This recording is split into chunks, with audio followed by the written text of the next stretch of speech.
Okay, people, in metals and non-metals and metallurgy, we will quickly finish. हमारा भाई साहब ये चैप्टर कवर हो गया है, but just from a different perspective.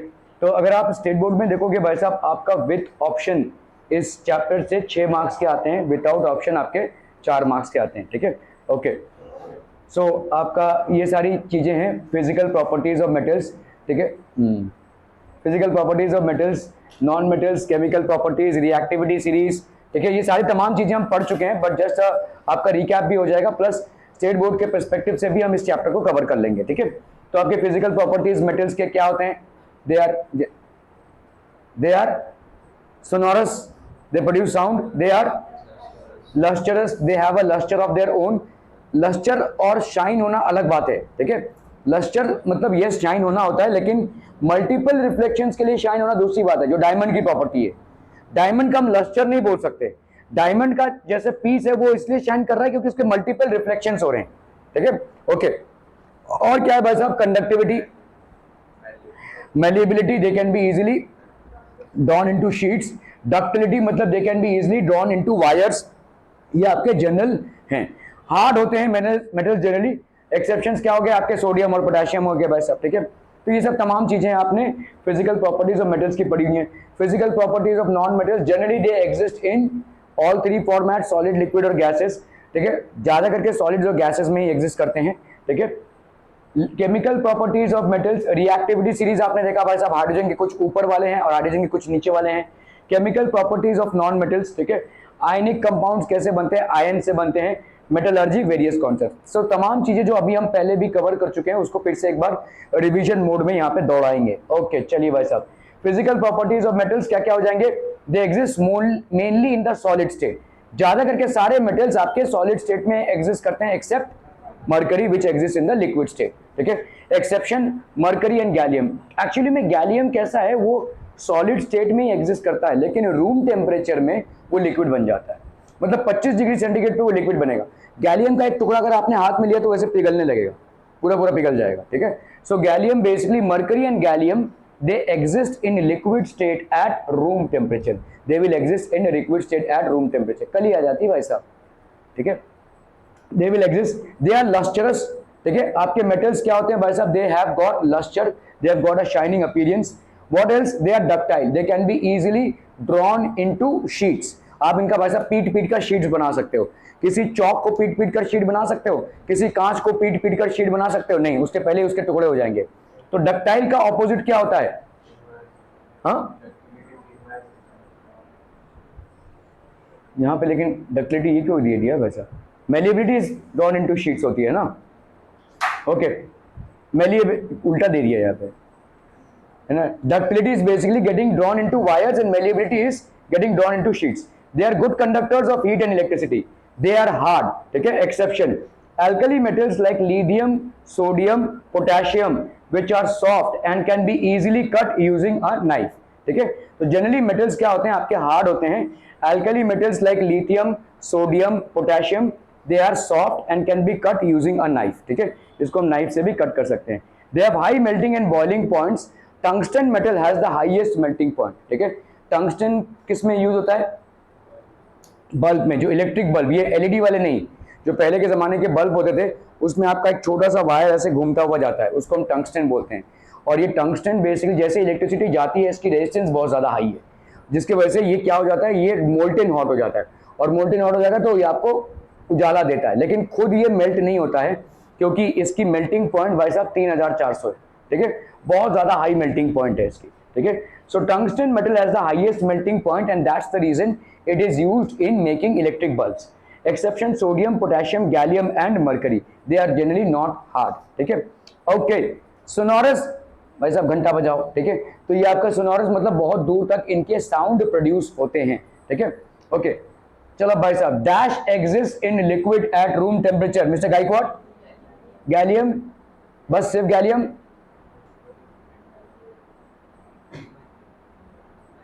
Mercury and gallium, तो ऑप्शन क्या हो जाएगा? सी. ठीक है, ऑप्शन सी. ओके, चलिए भाई साहब, mercury and gallium. Okay, which of the following metal can be cut with a knife edge it is soft? Potassium और प्लैटिनम? पोटेशियम. ठीक है, it can be basically potassium. Physical properties of non metals, तो non metals में आते हैं they are either solids और gases at room temperature. Exception यहाँ पे हो जाएगा ब्रोमीन। ब्रोमीन का रेडिश ब्राउन एक लिक्विड होती है। So with an exception of bromine which exist in a liquid format eight room temperature, most of the आपके नॉन मेटल्स वो क्या होंगे, आपके सॉलिड में एग्जिस्ट करेंगे या गैसियस फॉर्मेट में, ठीक है। They are generally non lustrous. Example sorry आपका एक्सेप्शन है आयोडीन एंड डायमंड। तो इनका भाई साहब शाइनी अपीयरेंस नहीं होता है, लेकिन आयोडीन का शाइनी अपीयरेंस होता है, ठीक है। आयोडीन का शाइनी अपीयरेंस होता है and diamond as well. They are generally soft except diamond which is the hardest known substance. यहाँ पे एक्सेप्शन भाई साहब डायमंड है। डायमंड को अगर भाई साहब 100 माले की बिल्डिंग से भी फेंक दोगे तो उसके टुकड़े नहीं होंगे, it is that much hard, ठीक है। So diamond is one of the hardest substance known. They have low melting and boiling points. यहाँ पे भी एक्सेप्शन आपका डायमंड होगा, डायमंड की मेल्टिंग पॉइंट बहुत हाई है, ठीक है। They are bad conductors of heat and electricity. यहाँ पे एक्सेप्शन आपका क्या हो जाएगा, graphite. Graphite is a good conductor of electricity in spite of it being a non metal. Okay, state whether true और false. Bromine is a non metal which exist in liquid state. क्या ये true है, ठीक है, yes it is true. Okay, name the non metal having electrical conductivity. Graphite, graphite is a non metal which has electrical conductivity. Diamond is an allotrope of carbon, ठीक है, ये carbon का ही भाई साहब क्या हो जाएगा, allotrope. Chemical properties of metals. Metals are generally reactive, they lose electrons easily and become positively charge ions. तो ये बहुत आराम से इलेक्ट्रॉन्स को लूज करते हैं और क्या बन जाते हैं, positively charge ions. Hence metals are electropositive element, ठीक है। तो इनको हम क्या बोलेंगे, electropositive. Metals have the property of losing their electrons, hence they are known as electropositive elements, ठीक है। Combustion of a metal. आप अगर किसी मेटल को हीट करेंगे, मेटल सैंपल है, ठीक है, if you basically heat a metal, when metals are burnt in air they react with the oxygen in air, ठीक है। तो ये मेटल्स क्या करेंगे भाई साहब, ऑक्सीजन के साथ रिएक्ट कर जाएंगे। The surface of a metal appears greyish black due to the formation of metal oxide. तो यहाँ पे भाई साहब ग्रेइश ब्लैक सर्फेस हो जाएगा due to the formation of metal oxide, ठीक है। Okay, different metals produce different flame colours while the metal is burning on the flame। अलग अलग भाई साहब मेटल्स के अलग अलग फ्लेम कलर्स होते हैं, ठीक है। सोडियम कुछ फ्लेम कलर देगा, पोटेशियम कुछ फ्लेम कलर देगा, ठीक है। तो एल्यूमिनियम जैसे अगर देखोगे इसका फ्लेम कलर क्या है, व्हाइट, ठीक है। कॉपर अगर आप देखेंगे तो इसका फ्लेम कलर क्या है भाई साहब, ब्लू ग्रीन, ठीक है। आयरन अगर आप देखोगे गोल्डन और ब्राउन। लेड का भाई साहब क्या है, ग्रेइश व्हाइट। मैग्नीशियम का व्हाइट, जिंक का ब्लू ग्रीन एंड सोडियम का yellow. So these are different flame colours of different metals when they are basically heated, ठीक है। अलग अलग मेटल्स को हीट करने से अलग अलग भाई साहब फ्लेम कलर्स प्रोड्यूस होते हैं। Reaction of metals with oxygen. तो मेटल भाई साहब ऑक्सीजन के साथ रिएक्ट करके क्या बनाएगा, metal oxide. Metals combine with oxygen on heating in air and metal oxides are form, ठीक है, आपके मेटल ऑक्साइड फॉर्म हो जाएंगे। Sodium metal combines with oxygen in the air even at room temperature and form sodium oxide. ये बहुत खतरनाक है, इसीलिए सोडियम को हम खुला नहीं रख सकते। सोडियम क्या करेगा, एयर के ऑक्सीजन के साथ ही कंबाइन कर जाएगा और सोडियम ऑक्साइड बना देगा। And this generally is accompanied by a huge amount of heat. और ये हीट की वजह से भाई साहब आग पकड़ लेगा वो, ठीक है। तो ये सोडियम भाई साहब, this is on exposure to air sodium readily catches fire. बहुत हाईली रिएक्टिव मेटल है सोडियम, और ऑक्सीजन भी भाई साहब हाईली रिएक्टिव है, ठीक है। Therefore to prevent accident in the lab और एल्सवेयर, सोडियम को हम किसके अंदर रखते हैं भाई साहब, केरोसिन के अंदर रखते हैं, ठीक है। वी जनरली हम इसको वाटर के नीचे भी नहीं रख सकते क्योंकि वाटर के साथ भी रिएक्ट कर जाएगा। It will basically generally react with water as well. Oxides of some metals are soluble in water. Sodium and magnesium metals react with water to form alkali. तो ये आपका सोडियम मेटल है, ये क्या फॉर्म कर रहा है भाई साहब, सोडियम हाइड्रोक्साइड, ठीक है। ये आपका एल्कली है। व्हाट इज एल्कली पीपल, हाँ, alkali are bases which dissolve in water. तो एक स्टेटमेंट याद रखिएगा, all alkalis are bases but all bases are not alkalis, ठीक है। सारे बेसिस आपके एल्कलीज नहीं होते हैं क्योंकि सारे बेसिस वाटर में डिसॉल्व नहीं होते हैं। जो बेसिस आपके वाटर में डिसॉल्व होते हैं वो एल्कलीज होते हैं, ठीक है। तो ज्यादा करके एल्कली मेटल्स के जो बेसिस होते हैं वो सारे आपके एल्कलीज होते हैं। जैसे सोडियम एक एल्कली मेटल है, ठीक है, पोटेशियम एक एल्कली मेटल है, क्या ये सारे जितने भी एल्कली मेटल्स हैं मतलब ग्रुप 1 के मेटल्स जो हैं, ठीक है। तो सोडियम ऑक्साइड प्लस हाइड्रोजन, ये आपका क्या बना रहा है भाई साहब, sodium hydroxide. Reaction of metals with water, metal plus water, ये क्या फॉर्म करेगा भाई साहब, metal oxide plus hydrogen. sodium and potassium metal react rapidly and vigorously with water and liberates hydrogen gas. तो सोडियम और वाटर का reaction हो रहा है भाई साहब, क्या फॉर्म हो रहा है, sodium hydroxide and hydrogen gas is liberated. Calcium reacts with water very slowly and less vigorously. तो बहुत ही धीरे धीरे भाई साहब कैल्शियम रिएक्ट करता है, ठीक है. The hydrogen gas release in this reaction collects on the surface of the metal in the form of bubbles and the metal floats on water. ये हमने सब देखा है भाई साहब, ठीक है. This is something that we have already studied. Okay, so आपका भाई साहब यहाँ पे ये हो जाएगा. Aluminium, iron and zinc do not react with cold or hot water but they react with steam. ठीक है, तो ये आपका भाई साहब किसके साथ रिएक्ट करेंगे, स्टीम के साथ. तो एल्यूमिनियम का भाई साहब ये स्टीम के साथ रिएक्ट होकर ये हाइड्रोजन लिबरेट होगा. How would you know that hydrogen gas is getting liberated? Because it burns with a popping sound. ठीक है, hydrogen gas burns with a popping sound. Reaction of metals with acids, तो metal plus dilute acid will give you metal salt plus hydrogen gas. ठीक है, most metals react with dilute sulfuric or dilute hydrochloric acid to form corresponding salt and hydrogen gas. जैसे यहाँ पे देखो आपका magnesium है plus hydrogen chloride है, यहाँ पे क्या बना रहा है, magnesium chloride plus hydrogen. This is forming magnesium chloride plus hydrogen. ठीक है, the decreasing order of reactivity is magnesium is reactive more than aluminium, aluminium is more reactive then zinc and zinc is more reactive then iron. Basically आपका reactivity series ये है. ये reactivity series के जो तमाम metals हैं उनको आप प्लीज याद कर लीजिए, क्योंकि आपके डबल डिस्प्लेसमेंट रिएक्शंस में या सिंगल डिस्प्लेसमेंट रिएक्शन में काफी ज्यादा काम आएंगी. ठीक है, okay. On reaction of metals with nitric acid. Nitric acid क्या है, देखो हमारे 2-3 आपके मेन मिनरल एसिड्स हैं. क्या क्या है, सल्फ्यूरिक एसिड, नाइट्रिक एसिड और हाइड्रोक्लोरिक एसिड. इसमें से सल्फ्यूरिक एसिड और हाइड्रोक्लोरिक एसिड जनरल एसिड की तरह बिहेव करते हैं, लेकिन नाइट्रिक एसिड जो है वो एक एसिड की तरह तो बिहेव करता ही है, plus it also behaves as a strong oxidising agent. So on reaction of metals with nitric acid, nitrate salts of metals and various oxides of nitrogen are form. तो आप देखो यहाँ पे कॉपर प्लस नाइट्रिक एसिड ये form कर रहा है. ठीक है, कॉपर प्लस नाइट्रिक एसिड भाई साहब ये फॉर्म कर रहा है. तो यहाँ पे क्या बन रहे हैं भाई साहब, nitrates of various salts are form along with nitrogen dioxide, nitrous oxide, nitrogen oxide ये भी फॉर्म हो रहा है. ठीक है, ओके. एक्वा रिजिया क्या होता है भाई साहब, हाँ, मिक्सचर ऑफ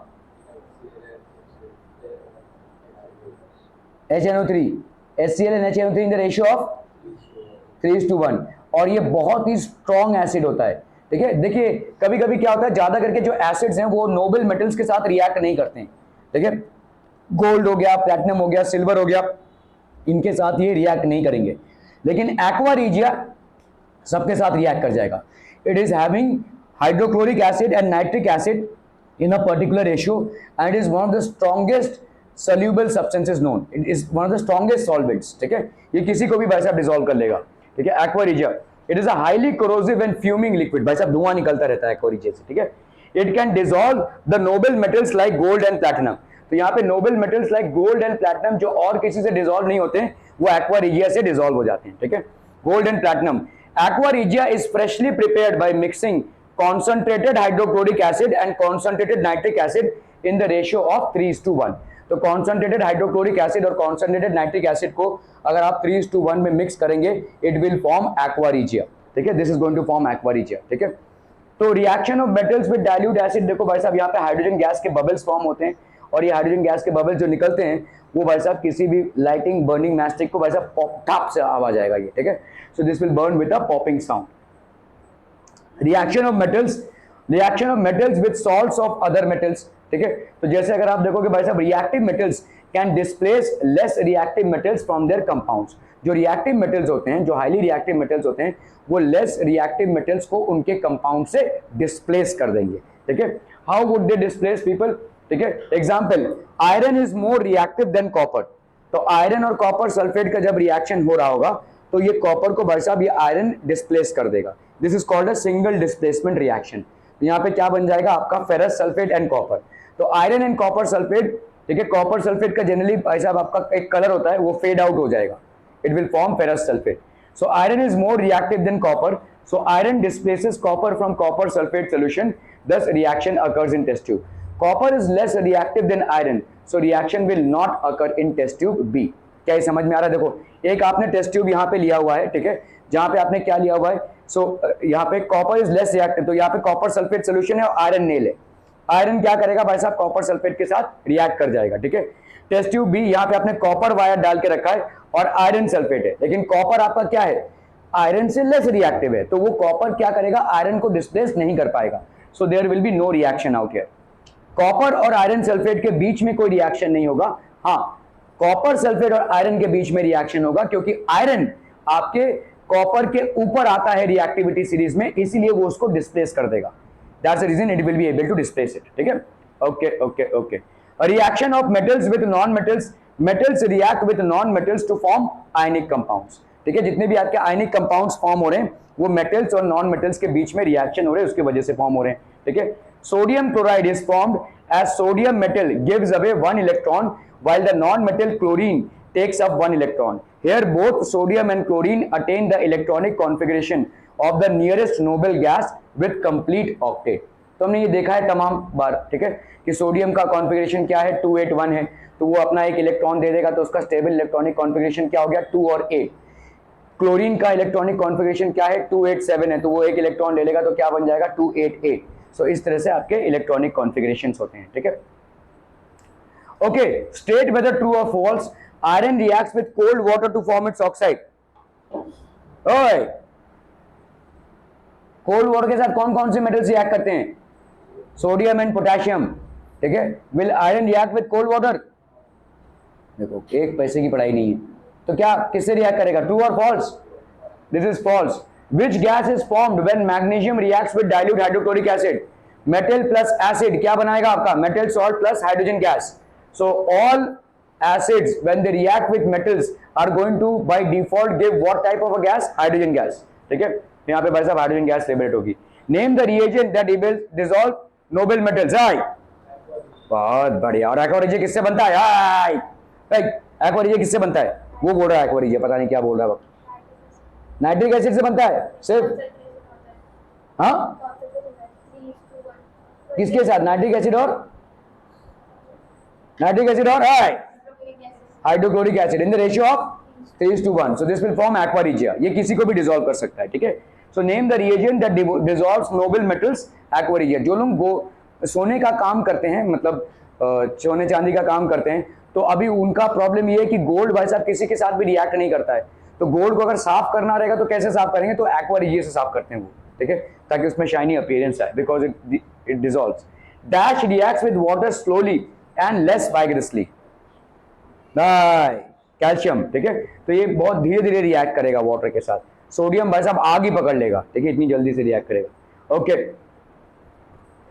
PYQs हैं भाई साहब, out of sodium and sulphur which is a metal. क्या फालतू क्वेश्चन पूछा रे, एकदम किसी को मतलब पैसा देकर सेट कराया हुआ question paper. Okay, so sodium and sulphur which is a metal, obviously sodium, ठीक है। Explain its reaction with oxygen, तो sodium reacts vigorously with oxygen to produce sodium oxide. However, this reaction might go out of control and catch fire, ठीक है, because sodium is an alkali metal and oxygen is also highly reactive non-metal. So इसके वजह से ये बहुत ज़्यादा heat evolve करेगा and sodium might catch fire during this. Hence sodium is stored under kerosene, ठीक है। Okay.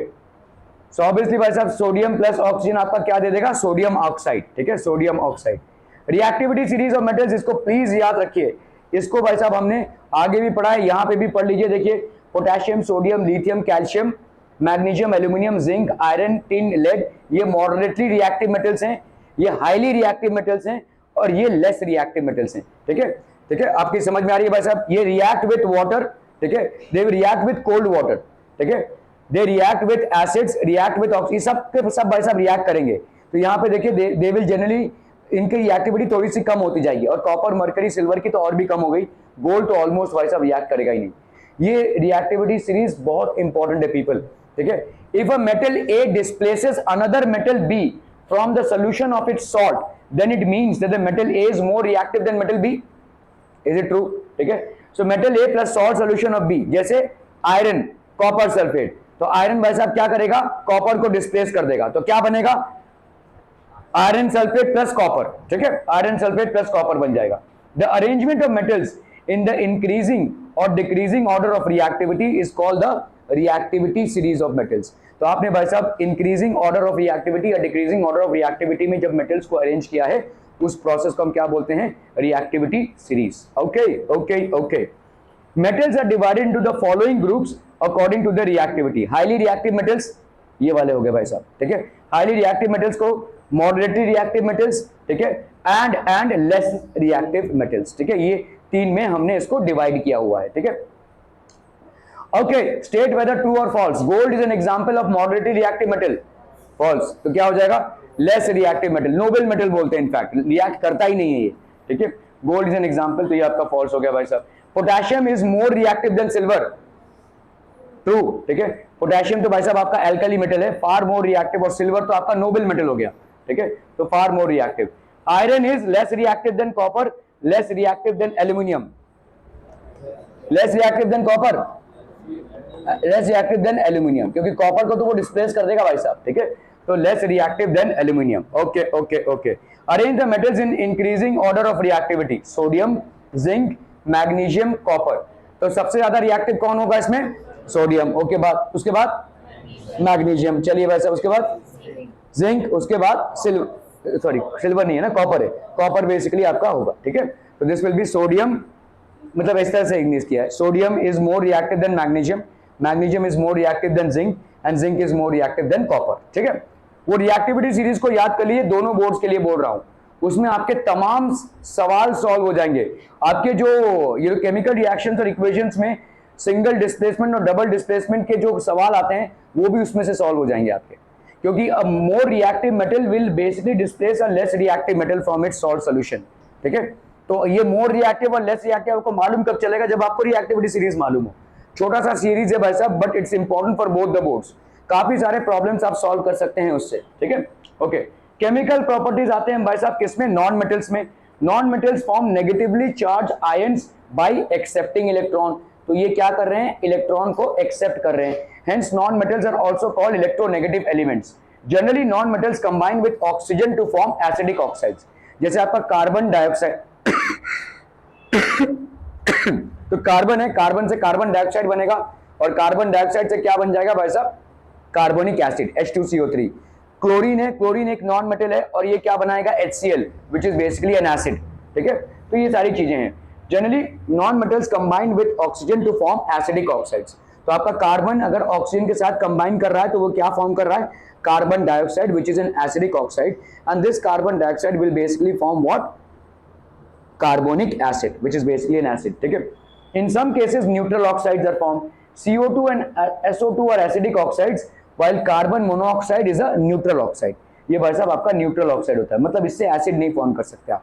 एसिड फॉर्म करना रहेगा तो आपको CO2 से फॉर्म करवाना रहेगा। आप कार्बन मोनोऑक्साइड से एसिड नहीं फॉर्म करवा सकते, क्योंकि कार्बन मोनोऑक्साइड अपने आप में एक न्यूट्रल ऑक्साइड है, ठीक है। कार्बन डाइऑक्साइड से आपका एसिड फॉर्म हो सकता है, ठीक है।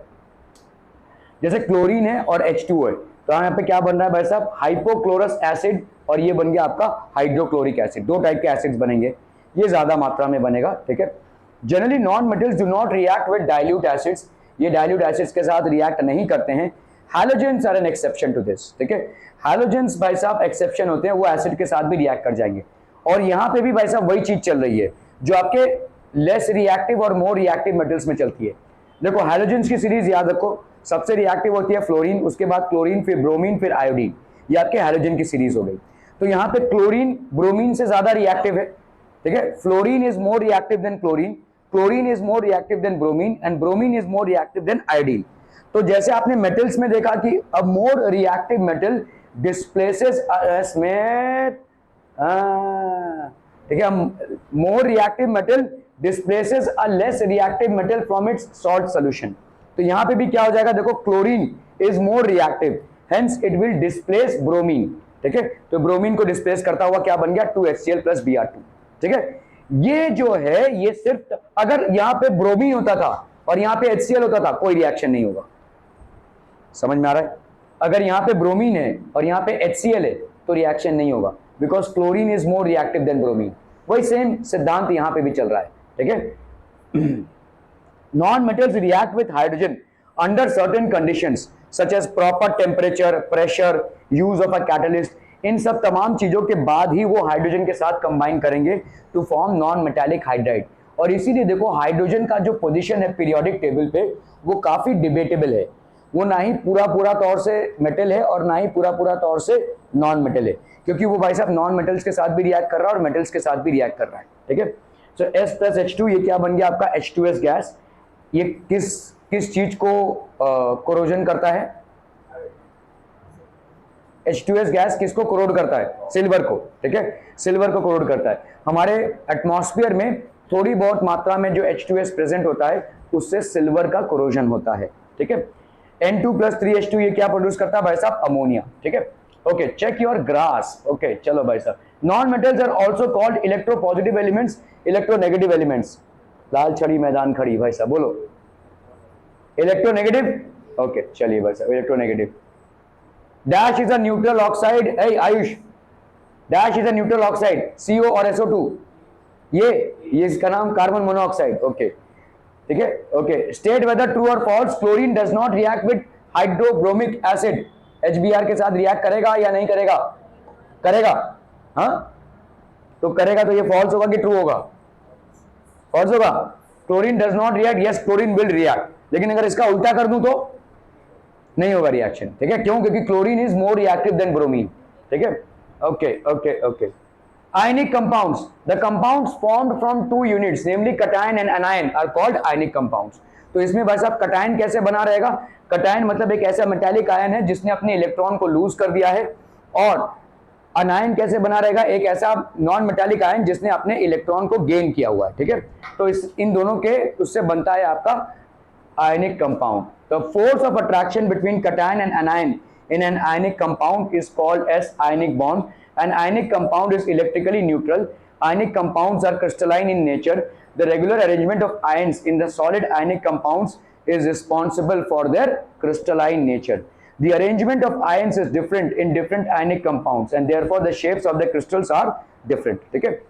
In general crystalline, तो जितने भी आपके ionic compounds होंगे they will be generally crystalline in nature, ठीक है। In general crystalline structure has negative ions arranged around a positive ion and positive ions arranged around a negative ion। तो भाई साहब नेगेटिव के आजू बाजू पॉजिटिव, पॉजिटिव के आजू बाजू नेगेटिव, ठीक है। Two important factors for a certain crystal structure in ionic compound, size of the positively and negatively charged ions। तो पॉजिटिवली चार्ज आयंस, देखो सोडियम था, सोडियम के कितने थे, 2, 8 और 1, इसमें से एक चला गया तो इसका साइज क्या हो गया, रिड्यूस हो गया, ठीक है, ये क्या बन गया, कटायन। क्लोरीन है, क्लोरीन का 2, 8 और 7, इसने एक और इलेक्ट्रॉन गिर लिया तो इसका साइज तो वही रहा, ठीक है। इसका मतलब आपका कटायन का साइज छोटा होगा और अनायन का साइज बड़ा होगा। Are we clear on this one, हाँ वही रहेगा, मतलब as compare to cation anion का साइज बड़ा होगा, as compare to a cation the size of the anion will be larger, ठीक है। तो size of the positively and negatively charge ions, magnitude of the positive and negative charge of the ions, ठीक है, कितना magnitude है, मतलब एक positive एक नेगेटिव, दो पॉजिटिव दो नेगेटिव, ये सारे चार्ज मैटर करते हैं, ठीक है। General properties of ionic compounds, physical nature, ionic compounds are solid and are hard due to inter ionic forces of attraction. तो इनमें भाई साहब पॉजिटिव और नेगेटिव दोनों भी होता है, और इसके लिए ये क्या हो जाते हैं भाई साहब, दे आर सॉलिड्स, और इनके बीच में बहुत स्ट्रॉन्ग फोर्स ऑफ अट्रैक्शन होगा, they will have a severe strong force of attraction. They are generally brittle and break into pieces when pressure is applied. तो जनरली ये क्या होते हैं, ब्रिटल होते हैं और ऐसे बस चुरमुरा हो जाएंगे ये, ठीक है, when pressure is applied. Melting and boiling points, ionic compounds have high melting and boiling points, ठीक है, as considerable amount of energy is required to bring the strong inter-ionic forces of attraction। तो बहुत ज्यादा भाई साहब force की जरूरत पड़ेगी आयनिक कंपाउंड्स को ब्रेक करने के लिए, ठीक है। Ionic compounds have high melting and boiling points as considerable amount of energy is required to break the strong ionic forces of attraction। बहुत ज्यादा फोर्स की जरूरत पड़ेगी, ठीक है, okay. Solubility, ionic compounds are generally soluble in water। ये भाई साहब soluble होते हैं वाटर में। Ionic compounds are insoluble in kerosene and petrol, ठीक है।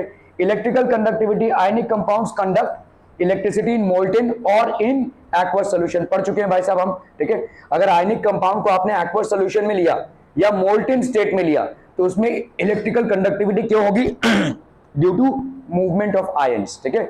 आपके जो मेटालिक कंडक्टर्स होते हैं उनके अंदर आपका इलेक्ट्रिकल कंडक्टिविटी क्यों होती है? Due to movement of electrons. Ionic में क्या हो जाएगा? Due to movement of ions उनका भाई साहब इलेक्ट्रिकल कंडक्टिविटी होगा, ठीक है।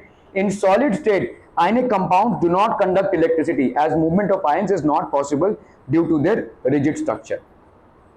मतलब कैसा है? समझ लो ये नमक का एक टुकड़ा है, ठीक है, इसमें आप इलेक्ट्रिसिटी पास कराने की कोशिश करोगे, ये इलेक्ट्रिसिटी कंडक्ट नहीं करेगा क्योंकि ये आयंस अभी कंबाइंड है, मतलब ये न्यूट्रल स्टेट में एग्जिस्ट कर रहा है।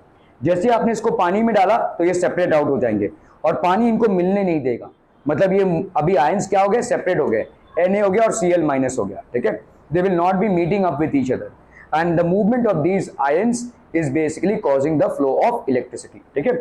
So in solid state, ionic compounds do not conduct electricity as movement of the ions is not possible due to their rigid structure. The moment you basically melt them or dissolve it in water, then there will be conduction of electricity. Okay.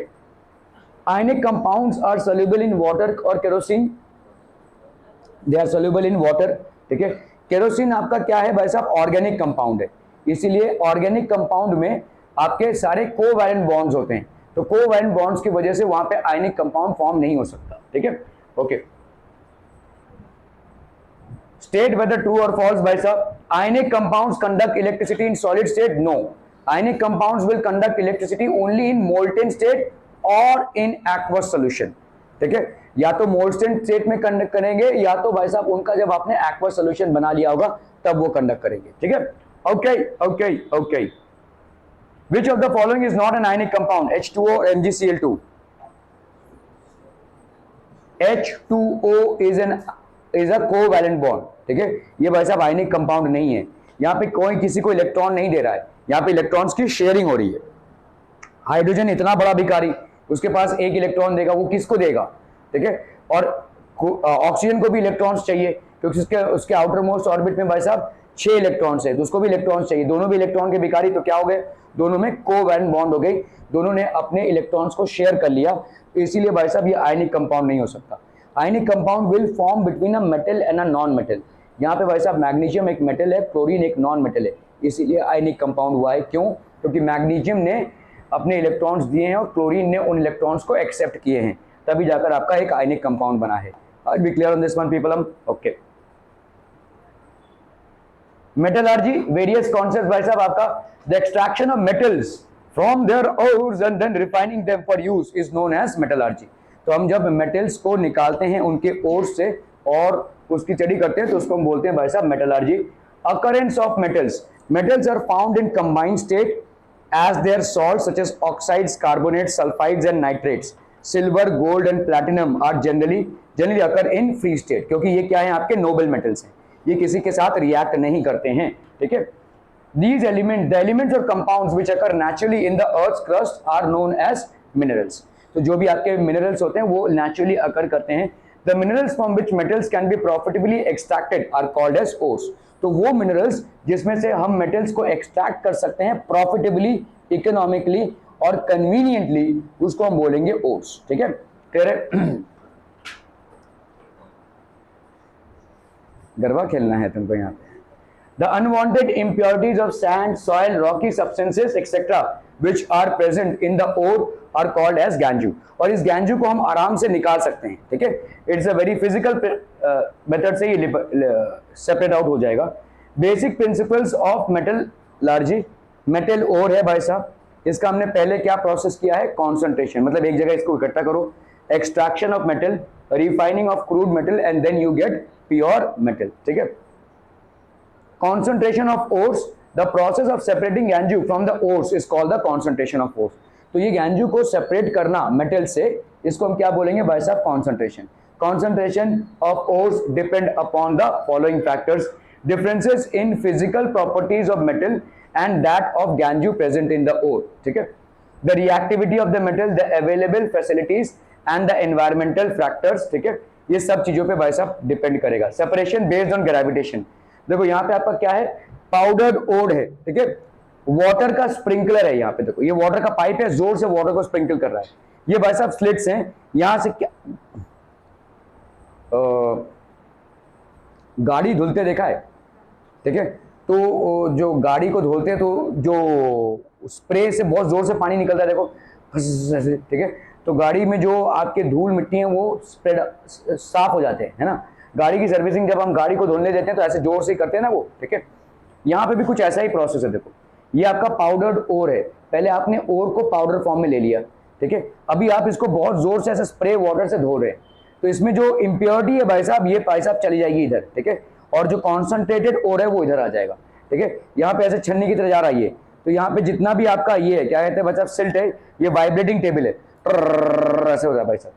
छन्नी देखिए, छन्नी को आप vibrate कर रहे हैं ना भाई साहब, तो छन्नी को जब आप वाइब्रेट करते हैं तो क्या होता है, मतलब जो भी आपका इम्प्योरिटीज है वो ऊपर आ जाता है कि नहीं, उसको आप देख पाएंगे ना, ठीक है।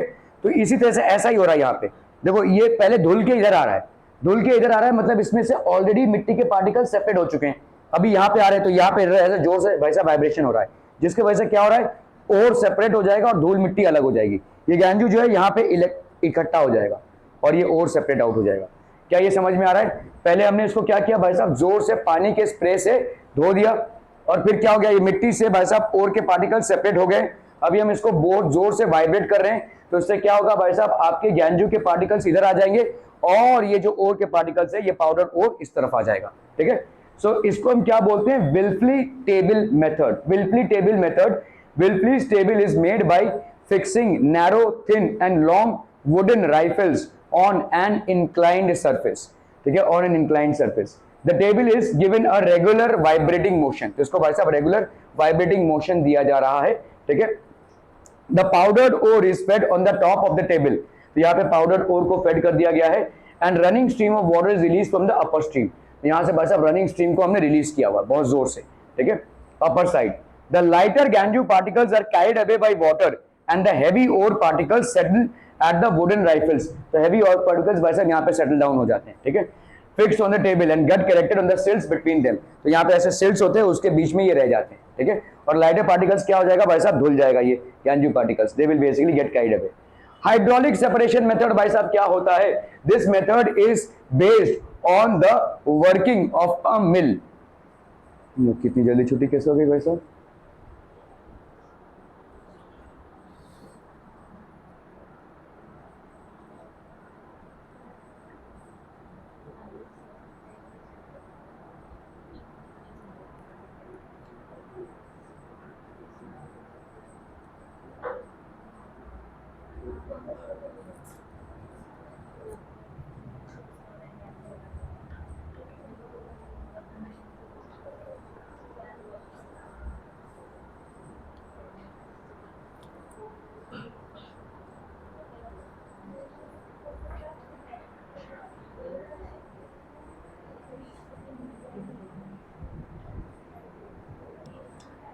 ओके भाई साहब, यहाँ पे हाइड्रोलिक सेपरेशन मेथड को देखते हैं हम, ठीक है।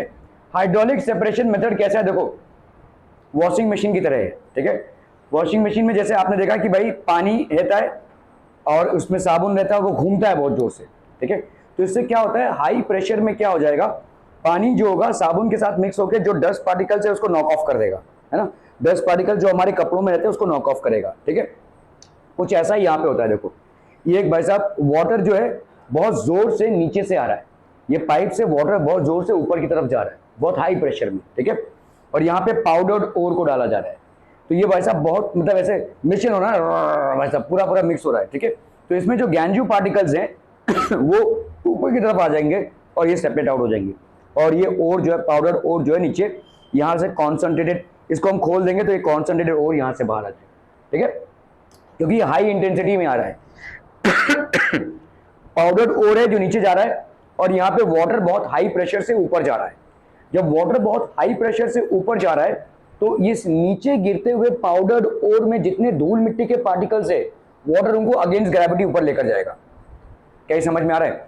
पाउडर्ड ओर ग्रेविटी की वजह से नीचे आ जाएगा, लेकिन वाटर के प्रेशर के वजह से इस पाउडर्ड ओर में जितने भी आपके गैंजू पार्टिकल्स हैं, जो धूल मिट्टी के पार्टिकल्स हैं, वो वाटर के प्रेशर से ऊपर चले जाएंगे, और जैसे ही वाटर के प्रेशर से ऊपर चले जाएंगे ये गैंजू भाई साहब यहाँ से सेपरेट हो जाएगा, और जो पाउडर्ड ओर है वो भाई साहब भारी है इसलिए वो नीचे इकट्ठा होता रहेगा, ठीक है, इकट्ठा होता रहेगा। इसको खोलेंगे तो भाई साहब आपको कॉन्सेंट्रेटेड ओर मिल जाएगा, ठीक है। Are we clear on this one people? समझ में आ रही है? ठीक है। This method is based on the working of a mill, ठीक है। Hydraulic separation method. हाइड्रोलिक क्यों बोल रहे हैं हम, क्योंकि यहाँ पे वाटर का यूज हो रहा है, ठीक है। It has a tapering vessel which opens up in a tank like container. देखो यहाँ पे टैंक लाइक कंटेनर, टेपरिंग क्यों है बता सकते हैं, ये यहां पे ऐसे टेपरिंग क्यों है? प्रेशर क्या होता है, फोर्स अपॉन एरिया, है ना। तो एरिया को आप रिड्यूस करेंगे तो प्रेशर बढ़ जाएगा, ठीक है। इस एरिया को आपने रिड्यूस कर दिया, यहां से वाटर को डाल रहे हो तो इसका प्रेशर और ज्यादा बढ़ जाएगा, समझ में आ रहा है। और यही प्रेशर क्या करेगा आगे चल के भाई साहब, जो मतलब देखो ऐसा है, ये एक और पार्टिकल ये गिर रहा है और वाटर जोर से ऐसे जा रहा है इस पे, तो इसमें जो भी भाई साहब धूल मिट्टी है वो चिटक जाएगी, ठीक है, और ऊपर की तरफ आ जाएगी। और इस प्रेशर को सपोर्ट कौन कर रहा है, इसका लो एरिया। प्रेशर होता है फोर्स अपॉन एरिया, तो इसका एरिया भाई साहब टेपरिंग है तो इसका एरिया कम हो गया है, जिसके वजह से इसका प्रेशर हायर हो गया है, and that's how it will separate the gangue particles. Clear है, are we clear? It has a tapering vessel which opens up in a tank-like container that is tapering on the lower side. The tank has water inlet on the lower side and a water outlet on the upper side. तो water inlet है भाई साहब, water outlet है, ठीक है।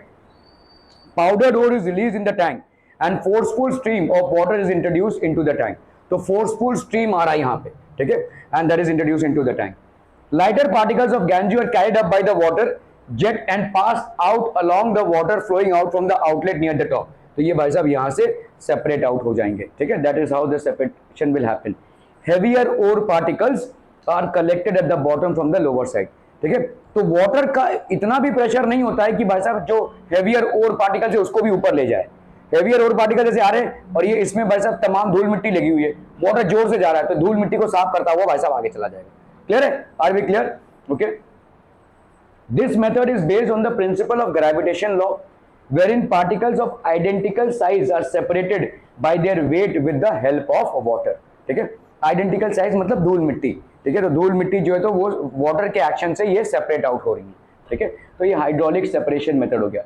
Magnetic separation method, यहाँ पे जब आप आयरन को निकाल रहे होंगे किसी ओर से तब मैग्नेटिक सेपरेशन मेथड होगा। ये सिर्फ मैग्नेटिक मटेरियल्स के लिए ही एप्लीकेबल होगा, ठीक है। तो आप भाई साहब क्या कर रहे हैं, ये आपका ऐसे रोलर्स होते हैं और ये आपका भाई साहब क्या है, this is a conveyor belt, ठीक है। आप यहाँ पे क्या डाल रहे हैं, पाउडर्ड ओर डाल रहे हैं, ओर को आपने पाउडर कर दिया, चुरमुरा कर दिया भाई साहब, ठीक है। ये आपका मैग्नेटिक रोलर है, तो ये मैग्नेट है, मैग्नेट समझ में आ रहा है। ये नॉन मैग्नेटिक रोलर है, ये वाला जो रोलर है वो नॉन मैग्नेटिक है, ये वाला जो रोलर है वो मैग्नेटिक है। ऊपर से जा रहा है कन्वेयर बेल्ट। अभी समझो इस चीज को, ठीक है, फिजिक्स समझो। यहाँ पे ये आपका समझ लो, इसमें आयरन ओर है तो आयरन ओर इसमें आया तो किसमें, इसमें चिपक जाएगा कि नहीं, आयरन चिपक जाएगा इसमें। लेकिन ये घूम रहा है, घूम रहा है, घूम रहा है, जोर से घूम रहा है तो ये यहां तक आएगा फिर छूट जाएगा। तो आयरन जो है वो ये नीचे तक आएगा भाई साहब, तब जाकर छूटेगा, ठीक है। जबकि दूसरे पार्टिकल्स नहीं चिपकेंगे तो ये ऊपर में, तो ये कलेक्टर है। इस कलेक्टर में क्या कलेक्ट हो जाएगा भाई साहब, आपके जो इंप्योरिटीज हैं, और इसमें क्या कनेक्ट होगा भाई साहब, आयरन कलेक्ट हो जाएगा। क्या ये समझ में आ रहा है? देखो ये मैग्नेट है, ये मैग्नेट है, ये मैग्नेटिक चक्का है, ये कन्वेयर बेल्ट ऐसे आ रहा है। देखो कन्वेयर बेल्ट में इंप्योरिटीज भी है, आयरन भी है। अभी ये घूम रहा है, ये घूम रहा है तो कन्वेयर बेल्ट के साथ ये मैग्नेट के चिपक गया है। जैसे इधर आएगा तो ये छूट जाएगा, लेकिन ये इस डब्बे में आएगा। लेकिन जो धूल मिट्टी है वो तो चिपकी नहीं थी, तो वो उस डब्बे में जाकर गिरेगी। समझ में आ रहा है ये? तो धूल मिट्टी जो है तो इस डब्बे में आकर गिर रहा है, नॉन इंग्रेडिएंट, ठीक है, नॉन मैग्नेटिक इंग्रेडिएंट जिसकी हमें जरूरत नहीं है वो उस डब्बे में जाकर गिरेगा, और जो मैग्नेटिक इंग्रेडिएंट है वो इस डब्बे में आकर गिरेगा। इसको हम मैग्नेटिक सेपरेशन मेथड बोलते हैं, ठीक है। ओके, ये वाला आपका नॉन मैग्नेटिक होना जरूरी है, वरना यहाँ पे सब चिपक जाएंगे, आगे जाएगा ही नहीं कोई, ठीक है। ये कन्वेयर बेल्ट है, are we clear on this one people? Conveyor belt में ये फनल से आप क्या डाल रहे हैं भाई साहब, इस फनल से आप डाल रहे हैं पाउडर्ड ओर। पाउडर्ड ओर भाई साहब जा रहा है आगे, पाउडर्ड ओर जाते जाते आगे ये आपका एक मैग्नेटिक रोलर हो गया। मैग्नेटिक रोलर में ज्यादा देर तक कौन चिपका रहेगा, जो मैग्नेटिक मटेरियल होगा, और क्योंकि ये ज्यादा देर तक चिपका रहेगा ये भाई साहब इधर रिलीज होगा इस डब्बे में, ठीक है। ये भाई साहब जल्दी रिलीज हो जाएगा यहाँ पे, जैसे ये ना देखो, ये ऐसा रोलर उधर जाएगा और ये वाला भाई साहब ऐसे जाएगा, ठीक है। समझ में आ रहा है ये? तो इस वाले कलेक्टर बिन में आपका मैग्नेटिक मटेरियल कलेक्ट होगा, इस वाले कलेक्टर बिन में आपका नॉन मैग्नेटिक इंग्रेडिएंट कलेक्ट होगा, ठीक है। Okay, so this is called magnetic separation method. The magnetic separation process is based on the differences in the magnetic properties of the ore compounds, ठीक है। This method requires an electromagnetic machine which consists of non-magnetic conveyor belt moving over two rollers, one of which is magnetic in nature while the other one is non-magnetic. तो एक आपका भाई साहब magnetic है, दूसरा वाला आपका नॉन मैग्नेटिक है, ठीक है। Powdered ore is dropped over the moving belt near the non magnetic roller. तो यहाँ पे हमने पाउडर ओर को ड्रॉप किया हुआ है और यहाँ पे सेपरेशन होगा। Non magnetic particles are carried further along with the belt and fall in the collector vessel placed away from the magnetic roller. ठीक है, magnetic portion of the ore is attracted by the magnetic roller and falls in the collector vessel of the magnetic roller. इसमें गिरेगा भाई साहब। ठीक है, okay okay okay. This method is used to separate cassiterite that is tin ore which contains mainly the non-magnetic ingredient stannic oxide and the magnetic ingredient ferrous tungsten oxide। ठीक है, इन दोनों को सेपरेट हो जाएगा ये। ठीक है, एक आपका नॉन मैग्नेटिक इंग्रेडिएंट और मैग्नेटिक इंग्रेडिएंट, डिपेंड करता है आपको चाहिए क्या। आपको ये भी चाहिए हो सकता है और ये भी चाहिए हो सकता है। ठीक है, क्लियर है क्लियर है क्लियर है people. This is magnetic separation method. Fraud flotation method, fraud मतलब होता है झाग। ठीक है, ओके। तो आप भाई साहब यहाँ पे क्या कर रहे हैं, यहाँ पे समझ लो एक आपका this is basically water and pine oil. ये आपका पाइन ऑयल है। ठीक है, इसको आपने भाई साहब बहुत जोर से घुमाया है। जैसे वॉशिंग मशीन में झाग कैसे प्रोड्यूस होता है, बहुत जोर से वो घूमता है ना भाई साहब, तो यहाँ पे भी झाग प्रोड्यूस होता है। इस फ्रॉथ में भाई साहब आपका क्या आ जाएगा, कॉन्सेंट्रेटेड ये गैंजू जो है वो इधर से निकल जाएगा और कॉन्सेंट्रेटेड ओर जो है वो ऊपर आ जाएगा, कॉन्सेंट्रेटेड सल्फाइड ओर। तो हम देखते हैं इसको कैसे करते हैं। द फ्रॉथ फ्लोटेशन, फ्रॉथ मतलब होता है झाग, is based on two opposite properties of particles, hydrophilic and hydrophobic. तो कुछ पार्टिकल्स आपके होते हैं हाइड्रोफिलिक और कुछ पार्टिकल्स होते हैं हाइड्रोफोबिक। हाइड्रोफोबिक मतलब जो वाटर से दूर भागते हो। आपका एक डिजीज होता है जिसको हम रेबीज बोलते हैं, और रेबीज के पेशेंट हाइड्रोफोबिक हो जाते हैं, मतलब वो पानी से कतराते हैं। ठीक है, अगर किसी को रेबीज हो जाता है वो पानी से घबराएंगे। Hydrophobic means avoiding water. ठीक है, अवॉइड वाटर के साथ अवॉइड करना।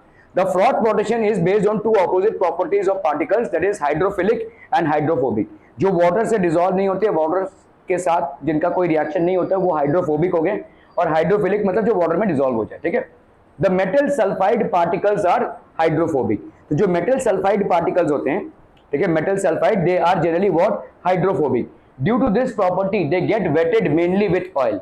तो ये भाई साहब किससे वेट हो जाएंगे, ज्यादा करके ऑयल से वेट हो जाएंगे। ठीक है, on the other hand gangue particles are hydrophilic. ठीक है, and get wetted by water. तो गैंजू पार्टिकल्स क्या होते हैं भाई साहब, हाइड्रोफिलिक। वेटेड मतलब जो भीग जाए भाई साहब, सोक कर ले। ठीक है, तो गैंजू पार्टिकल्स क्या होते हैं, ज्यादा करके हाइड्रोफिलिक होते हैं, वाटर के साथ मिक्स हो गए ये। ठीक है, and get wetted by water. तो ये वाटर के साथ क्या हो जाएंगे, नीचे की तरफ आ जाएंगे, जबकि ये जो वाटर में मिक्स नहीं हुए वो तैरते रहेंगे। आपने भाई साहब कोई चीज, कोई पाउडर वाउडर डाला वाटर में, आप अगर देखते हो वो तैर रहा है तो इसका मतलब वो मिक्स नहीं हो रहा है ना, वाटर को अवॉइड कर रहा है ना। वाटर को जो अवॉइड करेगा वो वाटर के सरफेस पे ही तैरता रहेगा। Anything which avoids water will basically keep on floating on the surface of water. Okay, the metal sulphide particles are hydrophobic. तो जो मेटल सल्फाइड के पार्टिकल्स होते हैं ये क्या होते हैं भाई साहब, हाइड्रोफोबिक होते हैं। ये वाटर को अवॉइड करते हैं, तो इसलिए वाटर के ऊपर ही रहेंगे, ये नीचे नहीं जा रहे। ठीक है, okay. So due to this property they get wetted mainly with oil, लेकिन ये ऑयल से वेट हो जाते हैं। ठीक है, on the other hand gangue particles are hydrophilic and get wetted by water. समझ में आ रहा है, आपने वाटर में क्या मिला के रखा है, पाइन ऑयल। तो पाइन ऑयल में मेटल सल्फाइड पार्टिकल्स वेट हो रहे हैं, और ऑयल क्या होगा, वाटर के ऊपर फ्लोट करेगा। ऑयल की डेंसिटी वाटर से लेस होती है तो वो ऊपर फ्लोट करेगी, और जो गैंजू पार्टिकल्स हैं वो आपके भाई साहब हैं हाइड्रोफिलिक, तो वो वाटर से वेट हो जाएंगे तो वाटर में चले जाएंगे। क्या ये समझ में आ रहा है भाई साहब? ठीक है, so the metal sulphide particles are hydrophobic, due to this property they get wetted mainly with oil.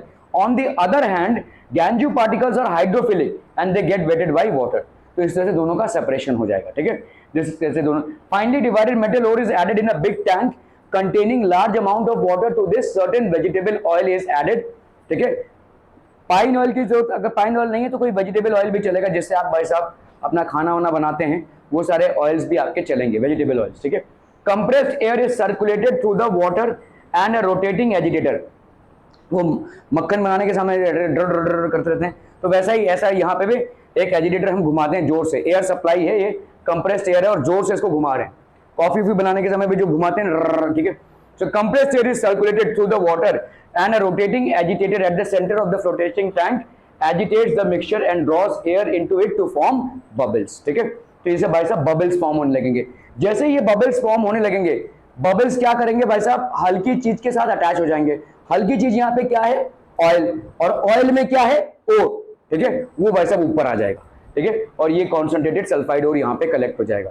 Clear है, समझ में आ रहा है? ये बबल्स फॉर्म करने का क्या मकसद है, समझ में आ रहा है? बबल्स अगर फॉर्म होंगे तो वो भाई साहब ऊपर आएंगे, और ऊपर आएंगे तो मतलब किसको लेते हुए ऊपर आएंगे? और को लेते हुए ऊपर आएंगे, क्योंकि भाई साहब ऊपर क्या है आपका? ऑयल है, ठीक है, और ऑयल में क्या है? और, ठीक है। Compressed air is circulated through the water and a rotating agitator at the centre of the flotation tank agitates the mixture, ये mixture agitate and draws air into the form of bubbles. Foam is formed which carries the metal sulfide particles. The foam rises to the surface of water and floats. ये foam by surface of water में आ जाएगा and it will basically float, ठीक है। This method is used to separate metal sulfide ores such as zinc blende and copper pyrite, ठीक है। Copper pyrite जो sulphide ores होते हैं उनको सेपरेट करने के लिए हम यूज करते हैं इसको। सल्फाइड ओर्स ही ऐसे ओर्स होंगे जो भाई साहब हाइड्रोफोबिक होंगे। Sulphide ores are generally hydrophobic, so they will not mix with water, they will not get wetted by water, वो वाटर से भीगेंगे नहीं, ठीक है। कुछ कुछ ऐसी चीजें होती है ना वाटर के ऊपर तैरती रहती है भाई साहब, अंदर ही नहीं जा रही, वेट ही नहीं हो रही उससे, तो ऐसे ओर्स होते हैं ये।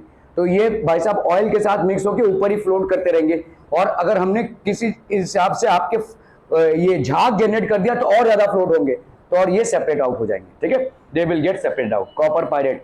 लीचिंग, लीचिंग क्या होती है भाई साहब? This method is used in the extraction of metal such as aluminium, gold and silver from their ores. During this process the powdered ore is treated with certain reagent in which the ore is soluble due to chemical reaction but the gangue is not soluble. तो आपने कोई reagent use किया जिसमें ओर तो soluble है लेकिन भाई साहब आपका गैंजू सॉल्यूबल नहीं है। The undissolved ganju is separated by filtration. तो filtration से आप उसको separate out कर सकते हैं। Concentration of bauxite. Bauxite is basically what? Aluminium का ore है, ठीक है? Which is an ore of aluminium is done by leaching. In this method, bauxite is soaked in aqueous sodium hydroxide or sodium carbonate, which dissolves the main ingredient of the ore, that is alumina. Extraction of reactive metals. Highly reactive metals are obtained by electrolytic reduction. कल हमने जैसे पढ़ा भाई साहब, ठीक है, जितने भी हाईली रिएक्टिव मेटल्स होते हैं वो आपके किस तरह से रिएक्टिव होते हैं? आपके इलेक्ट्रोलाइटिक रिडक्शन से, ठीक है, इलेक्ट्रोलिसिस के process. For example the metals like sodium, calcium and magnesium are obtained by the electrolysis of their molten chloride salts. Same thing that we studied yesterday, ठीक है। In this process metal is deposited on the cathode while chlorine gas is liberated at the anode. तो metal ऐसा cathode पे debate होगा और chlorine gas at the anode. Electrode reactions during the electrolysis of molten sodium chloride to get metallic molten sodium are sodium plus electron। Sodium क्या करेगा भाई साहब? Cathode में इलेक्ट्रॉन को गेन करेगा और ये बना देगा सोडियम, ठीक है। एनोड में क्लोरीन भाई साहब क्या करेगा? क्लोरीन इलेक्ट्रॉन को लूज करेगा और ये बन जाएगा क्लोरीन। इसको हम ऑक्सीडेशन और रिडक्शन क्यों बोलते हैं? Gain of electrons is always referred to as reduction, ठीक है, और loss of electrons is known as oxidation, ठीक है। तो क्लोरीन जो क्लोरीन क्या था भाई साहब? Cl माइनस था। 2 Cl माइनस कितने? 1 Cl माइनस, एक इलेक्ट्रॉन जो उसने गेन किया था वो छोड़ देगा, तो 2 Cl माइनस कितने छोड़ेंगे? 2 इलेक्ट्रॉन्स, ठीक है। तो यही इलेक्ट्रॉन्स भाई साहब घूम के इलेक्ट्रिक सर्किट से किसकी तरफ जाएंगे? कैथोड की तरफ, और कैथोड में सोडियम उन इलेक्ट्रॉन्स को गेन करेगा। देखो पहले क्या हुआ था? सोडियम ने 1 इलेक्ट्रॉन दिया, क्लोरीन ने 1 इलेक्ट्रॉन लिया और बन गया सोडियम क्लोराइड। अभी इस प्रोसेस का उल्टा हो रहा है। इलेक्ट्रोलाइटिक रिडक्शन में क्लोरीन 1 इलेक्ट्रॉन दे रहा है और सोडियम वही इलेक्ट्रॉन गेन कर रहा है। समझ में आ रहा है? तो सोडियम इलेक्ट्रॉन गेन करके वापस क्या बन गया? सोडियम मेटल, और क्लोरीन 2 इलेक्ट्रॉन देकर वापस क्या बन गया? Chlorine gas.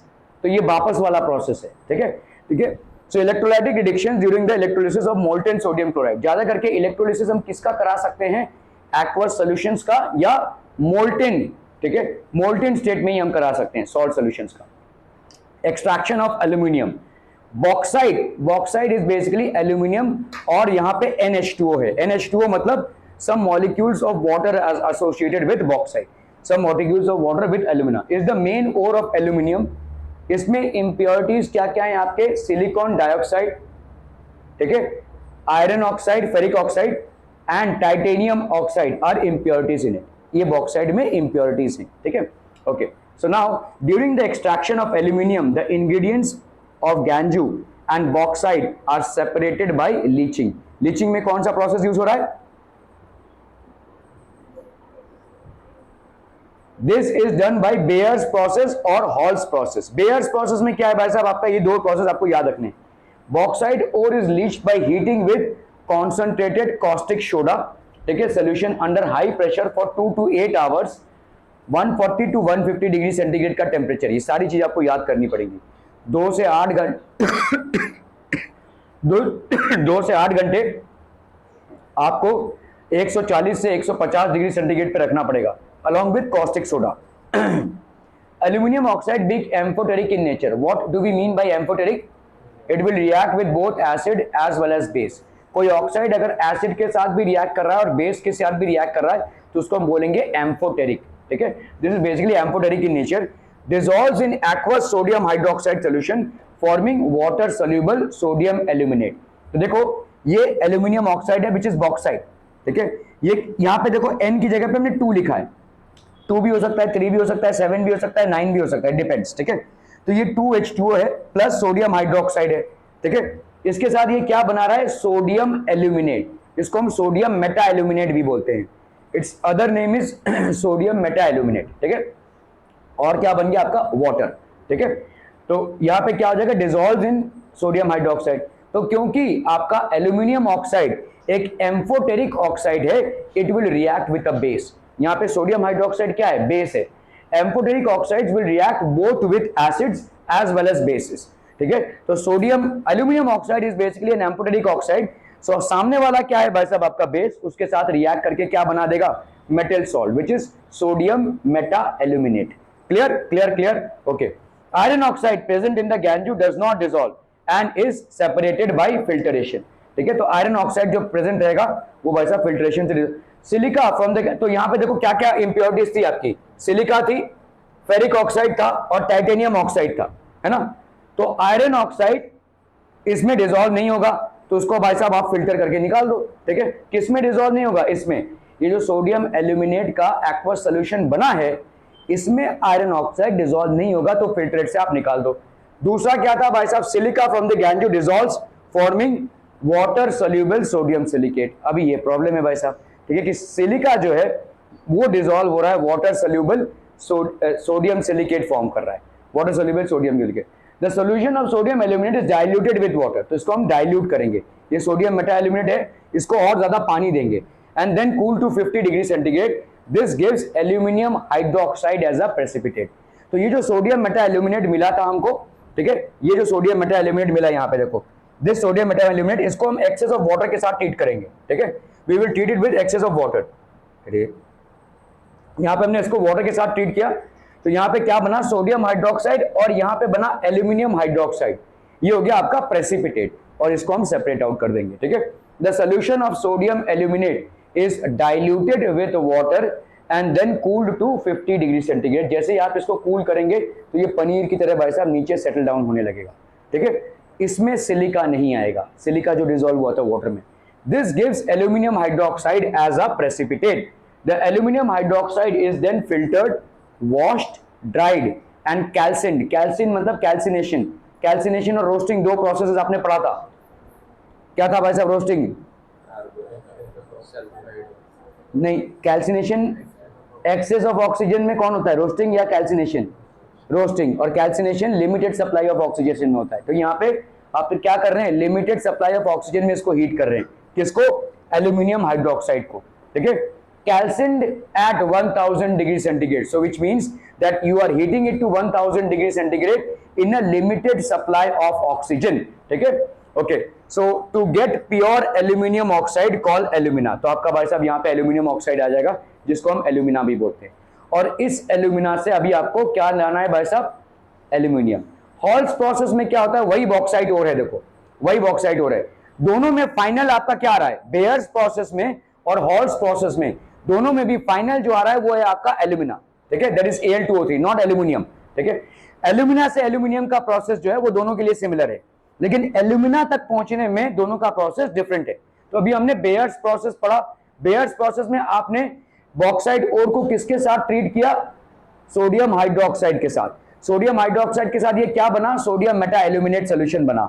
Sodium meta aluminate solution में गैंजू में से कौन सेपरेट आउट हो गया, आयरन ऑक्साइड, ये सेपरेट आउट हो गया। सिलिका अभी डिसॉल्व रहा, तो अभी सिलिका से गेट रिड ऑफ करने के लिए हम क्या करेंगे, इसी सोडियम मेटाएल्यूमिनेट को एक्सेस ऑफ वाटर के साथ ट्रीट करेंगे। जब हम एक्सेस ऑफ वाटर के साथ ट्रीट करेंगे तो भाई साहब क्या बन जाएगा, एल्यूमिनियम हाइड्रोक्साइड। ये एल्यूमिनियम हाइड्रोक्साइड भाई साहब प्रेसिपिटेट होगा। उस एल्यूमिनियम हाइड्रोक्साइड से हम क्या करेंगे, उसको कैल्सिन करेंगे। कैल्सिन मतलब heating it in a limited supply of air at 1000 degree centigrade to form alumina. ठीक है, ओके। अभी हम हॉल्स प्रोसेस में आते हैं। Bauxite ore is leached by heating with aqueous sodium carbonate, ठीक है, to form water soluble. Again देखो यहाँ पे सोडियम मेटाएल्यूमिनेट है, वहां पे आपने किसके साथ लीच किया था, सोडियम हाइड्रोक्साइड के साथ। किसमें, बेयर्स प्रोसेस में। हॉल्स प्रोसेस में आप बॉक्साइड को किसके साथ लीच करवा रहे हैं भाई साहब, सोडियम कार्बोनेट के साथ, सोडियम कार्बोनेट के साथ। ठीक है, तो यहां पे भी देखो सोडियम एल्यूमिनेट बन रहा है, carbon dioxide plus water. The filtrate is warm and neutralised by passing carbon dioxide through it, resulting in the precipitation of aluminium hydroxide. तो आपने ये सोडियम एल्यूमिनेट है और इसमें कार्बन डाइऑक्साइड आप पास करते हो, तो यहाँ पे एल्यूमिनियम हाइड्रोक्साइड हो जाएगा और सोडियम कार्बोनेट। ठीक है, okay. The aluminium hydroxide is then filtered, wash, dried and calcine. वही सेम प्रोसेस है भाई साहब, एल्यूमिनियम हाइड्रोक्साइड से एल्यूमिना आने का प्रोसेस सेम है। हाँ, ठीक है, एल्यूमिनियम हाइड्रोक्साइड से एल्यूमिनियम, ये प्रोसेस स्टेट बोर्ड वालों को आने ही वाला है, मैं लिख के दे सकता हूँ। ये आपके बोर्ड एग्जामिनेशन में आएगा ही, इस पे से एक क्वेश्चन बनेगा ही। बॉक्साइड के जो दो प्रोसेस हैं, बेयर्स प्रोसेस और हॉल्स प्रोसेस, अगर आपके नहीं आ रहे हैं तो आप 3 मार्क्स से 4 मार्क्स तक का छोड़कर आएंगे, गारंटी के साथ लिख सकता हूं मैं, ये आएगा ही। या बेयर्स प्रोसेस पे कोई क्वेश्चन बनेगा, या हॉल्स प्रोसेस पे कोई क्वेश्चन बनेगा, या दोनों पे क्वेश्चन बनेगा। या आपका भाई साहब यहां से एल्यूमिनियम हाइड्रोक्साइड से एल्यूमिनिया कैसे आ सकता है, या एल्यूमिनिया से आप एल्यूमिनियम कैसे ला सकते हैं। एल्यूमिनियम का एक्सट्रैक्शन आपको आना ही चाहिए, रट के हो, लिख के हो, जैसा भी है, इसको याद करो भाई साहब। ठीक है, ये सारे प्रोसेस आपके लिए इंपॉर्टेंट है, इसमें से क्वेश्चन आएगा ही आएगा, क्योंकि मेटलर्जी में आपका बाकी सब कुछ उतना डिस्कस ही नहीं हुआ है, सिर्फ आपका एल्यूमिना से एल्यूमिनियम का प्रोसेस ही डिस्कस हुआ है। This is going to certainly come. ठीक है, aluminium hydroxide is then filtered, wash, dried and calcined to 100 degree centigrade to get pure alumina.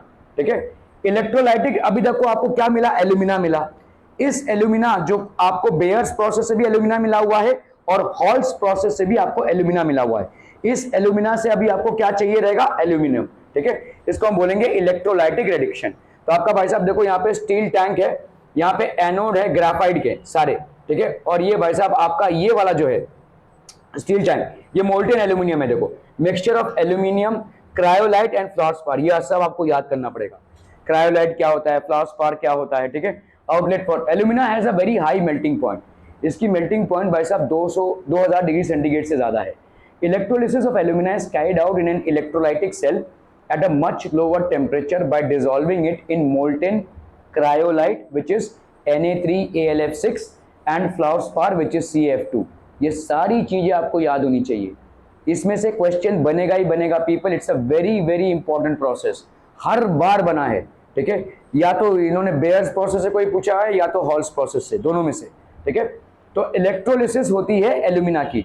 देखिए एल्यूमिना आपको दोनों प्रोसेस से मिला है, आपको बेयर्स प्रोसेस से भी और आपके हॉल्स प्रोसेस से भी, दोनों प्रोसेस से भी आपको एल्यूमिना मिला है। ठीक है, so electrolysis of alumina is carried out in an electrolytic cell at a much lower temperature by dissolving it. अभी आपने एल्यूमिना को किस में डिसॉल्व किया है, देखो mixture of alumina, cryolite and fluorspar. ठीक है, तो एल्यूमिना हो गया आपका Al2O3, क्रायोलाइट क्या हो गया Na3AlF6 एंड फ्लोरस्पार क्या हो गया भाई साहब आपका CF2। ठीक है, addition of cryolite and fluorspar reduces the melting point to about 1000 degree centigrade. मतलब ये जो क्रायोलाइट और फ्लोरस्पार आपने ऐड किया है, this is basically acting as a catalyst, क्योंकि एल्यूमिना का जो मेल्टिंग पॉइंट है वो कितना है, 1000 डिग्री सेंटीग्रेड है, उससे आप टेम्परेचर को ड्रॉप करवा रहे हैं, क्योंकि उतना हीट अगर भाई साहब हमको देना पड़े तो बहुत खर्चीला प्रोसेस हो जाएगा। ठीक है, it will be a too expensive process. In order to reduce its melting point, we have added these two things. What? Cryolite and fluorspar. So cryolite and fluorspar are added along with alumina in the electrolytic refining or reduction of alumina. Reduction क्यों बोल रहे हैं? क्योंकि हमको oxygen को भगाना है, तभी हमको एल्यूमिना मिलेगा। ठीक है, एल्यूमिनियम मिलेगा। Okay, the carbon lining acts as cathode. Carbon lining भाई साहब आपका यहाँ पे कार्बन लाइनिंग होती है, this acts as a cathode. A set of carbon graphite rods dipped in the molten electrolyte act as the anode. ठीक है, यहाँ पे कार्बन लाइनिंग है, ये आपका कैथोड हो गया और ये भाई साहब आपका एनोड हो गया। देखो एनोड हर समय किससे कनेक्टेड रहता है भाई साहब, पॉजिटिव से, और कैथोड हर समय नेगेटिव से कनेक्टेड रहता है। देखो ये आपका नेगेटिव है, ठीक है, ये जो कार्बन लाइनिंग है ये बैटरी के नेगेटिव से कनेक्टेड है, और ये जो आपके एनोड है ये आपके बैटरी के पॉजिटिव से कनेक्टेड है, ठीक है। हंसते ही रहो तुम। द इलेक्ट्रोड रिएक्शंस क्या क्या होंगे भाई साहब, आपके Al2O3 है, Al2O3 का ब्रेकअप होगा तो भाई साहब 3O2, O2 माइनस है तो ये O2 plus 4 electrons, Al3 plus है प्लस 3 इलेक्ट्रॉन्स, ये क्या बनाएगा Al, ठीक है। So this will be basically reduction, आपका एल्यूमिनियम मिल जाएगा और यहां पे भाई साहब आपका ऑक्सीजन बन जाएगा, ठीक है। Aluminium is formed at the cathode, आपका कैथोड में हमेशा मेटल ही रिकवर होता है, ठीक है, but heavier it sinks at the bottom of the tank from where it is remove periodically, तो यहाँ पे देखो सिंक कर जाता है और यहाँ से भाई साहब आप इसको रिमूव कर सकते हैं। बेयर्स प्रोसेस और हॉल्स प्रोसेस बहुत इंपॉर्टेंट है, दोनों का रिजल्ट सेम है एल्यूमिना, और एल्यूमिना का हम क्या करते हैं, electrolytic reduction. Reduction is what, removing of oxygen, alumina is Al2O3, तो Al2O3 का जो मेल्टिंग पॉइंट है वो बहुत हाई है। आपने देखा भाई साहब इलेक्ट्रोलिसिस के प्रोसेस को कराने के लिए हमको दो चीजों की जरूरत है, एक तो भाई साहब सॉल्ट सोल्यूशन हो जाए, एल्यूमिना का सॉल्ट सोल्यूशन नहीं हो सकता तो इसीलिए इलेक्ट्रोलाइटिक रिडक्शन उसमें नहीं हो सकता, और दूसरा सॉल्ट को मोल्टेन स्टेट पे लाए। अभी एल्यूमिना को मोल्टेन स्टेट पे लाने के लिए 1000 डिग्री सेंटीग्रेड 2000 डिग्री सेंटीग्रेड से ज्यादा टेम्परेचर की जरूरत है, जिसके वजह से बहुत ज्यादा हीट देनी पड़ेगी। अगर किसी प्रोसेस में आपका हीट का रिक्वायरमेंट बहुत ज्यादा है तो आपका एनर्जी का रिक्वायरमेंट बहुत ज्यादा हो जाएगा, और इसीलिए एल्यूमिनियम का एक्सपेंसिवनेस और ज्यादा बढ़ जाएगा, ठीक है। तो इसीलिए हमने दो चीजों को उसमें ऐड किया है, क्या, cryolite and fluorspar. Cryolite is Na3AlF6 and fluorspar is CF2। इससे क्या हो गया, उसका 2000 डिग्री सेंटीग्रेड का टेम्परेचर डायरेक्टली आकर 1000 पे आ गया। So we have saved on almost 1000 degree centigrade worth of heating, ठीक है। और फिर हम उसका इलेक्ट्रोलाइटिक रिडक्शन करवाएंगे। तो इलेक्ट्रोलाइटिक रिडक्शन एक ऐसे चेंबर में करवाएंगे जहां पे ग्राफाइट रोड्स आपके बोथ कार्बन भी, आपका कैथोड भी है और एनोड भी है, ठीक है। तो आपका भाई साहब मेटल कहां पे डिपॉजिट होता है, नेगेटिव इलेक्ट्रोड पे, क्योंकि मेटल होता है आपका पॉजिटिव। तो आपके कैथोड पे क्या आ जाएगा भाई साहब, एल्यूमिनियम, और एनोड पे क्या आ जाएगा भाई साहब, आपका ऑक्सीजन, ठीक है। Oxygen as a gas will be liberated at the anode. देखो भाई साहब सिंपल सा प्रोसेस है, इसमें कंफ्यूज होने की कोई दिक्कत नहीं है भाई साहब। अभी देखो जैसे Al2O3 है, Al2O3 है, ठीक है।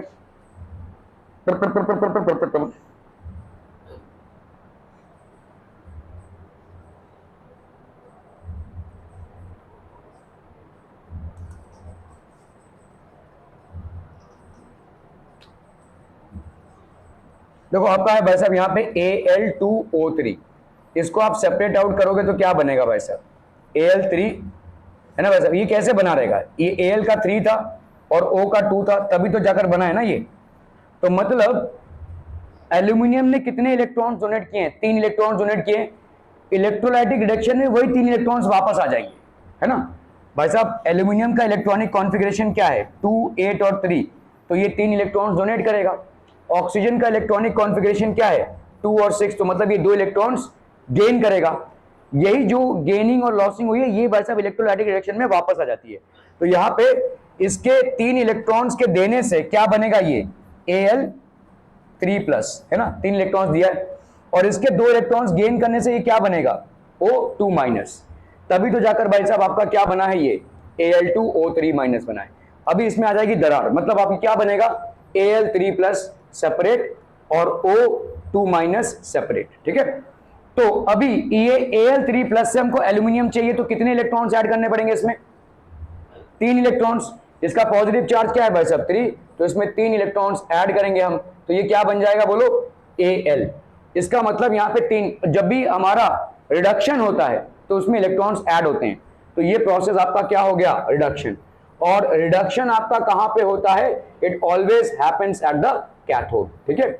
ओके, ऑक्सीजन है भाई साहब, ऑक्सीजन O2- है, इसको न्यूट्रल बनाने के लिए क्या करना पड़ेगा भाई साहब, ये 2 इलेक्ट्रॉन्स दे देगा, मतलब यहां पे क्या करेगा भाई साहब, ये O और +2 इलेक्ट्रॉन्स, है ना। तो एक ऑक्सीजन एटम 2 इलेक्ट्रॉन दे रहा है, 2 ऑक्सीजन एटम कितने देंगे भाई साहब, क्योंकि आपका बनना क्या है यहाँ पे, O2 बनना है ना, तो उसके लिए 2 ऑक्सीजन एटम्स की जरूरत पड़ेगी। तो 2 ऑक्सीजन एटम्स कितने इलेक्ट्रॉन्स देंगे, 4 इलेक्ट्रॉन्स देंगे। तो इसका क्या हो जाएगा बोलो भाई साहब, इसका हो जाएगा 4 इलेक्ट्रॉन्स, ठीक है। इस इक्वेशन को कैसे बैलेंस करते हैं भाई साहब, इस इक्वेशन को कैसे बैलेंस करते हैं, आपको ये इलेक्ट्रॉन उड़ाना है, तो जैसे आप साइमल्टेनियस इक्वेशन बैलेंस करते हैं वैसे इसको बैलेंस करेंगे, ठीक है। यहां पे आप क्या करोगे भाई साहब, इस 3 को मल्टीप्लाई कर दो 4 से, और इस 4 को मल्टीप्लाई कर दो किससे, 3 से। ये वाला 4 देखो, ये वाला 4, इसको आपने 3 से मल्टीप्लाई कर दिया, इसको आपने 4 से मल्टीप्लाई कर दिया। अभी बताओ क्या हो जाएगा, ये 3Al 3 प्लस 12 इलेक्ट्रॉन, ठीक है। ये हो गया क्या, Al, और ये हो गया क्या, 4Al, है ना भाई साहब, ठीक है।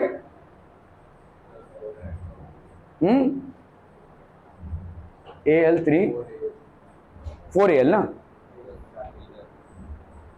हाँ इधर 4Al है, ठीक है।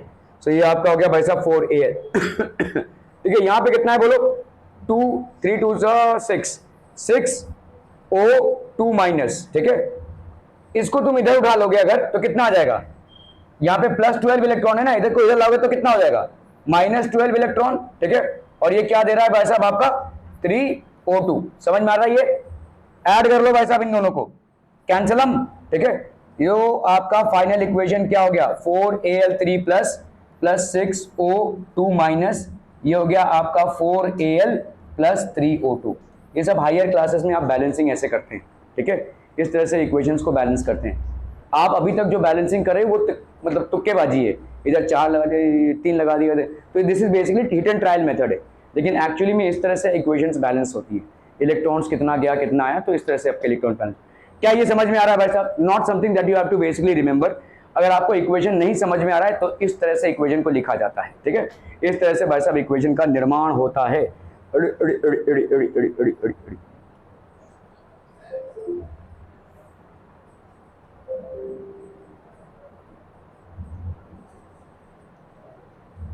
ओके, सो अभी आपका भाई साहब the oxygen gas liberated at the anode reacts with the carbon, ठीक है, and forms carbon dioxide gas due to this reaction। तो आपके भाई साहब इस रिएक्शन के, ठीक है, जो due to this reaction anode has to be replaced from time to time. तो यहाँ पे भाई साहब ये ऑक्सीजन गैस क्या हो रहा है, oxygen gas liberated the anode, यहाँ पे लिबरेट होता है एनोड में, और ऑक्सीजन गैस कार्बन के साथ रिएक्ट करके क्या बन रहा है, carbon dioxide which is a gas. तो भाई साहब ये क्या होता जाएगा, पतला होता जाएगा ना भाई साहब, ये कार्बन भाई साहब जाता जा रहा है, ये कार्बन ऑक्सीजन के साथ कंबाइन करके गैस में कोई उड़ जा रहा है, तो इसका मतलब कुछ देर बाद ये एकदम पतला सा हो जाएगा, तो इसको बार बार रिप्लेस करना पड़ेगा आपको। ये एक इनकन्वीनियंस है इस प्रोसेस का, ठीक है। So the oxygen gas which is liberated at the anode reacts with the carbon anode and forms carbon dioxide gas. Due to this reaction anode has to be replaced from time to time. Extraction of moderately reactive metals, इसका हम कल करेंगे।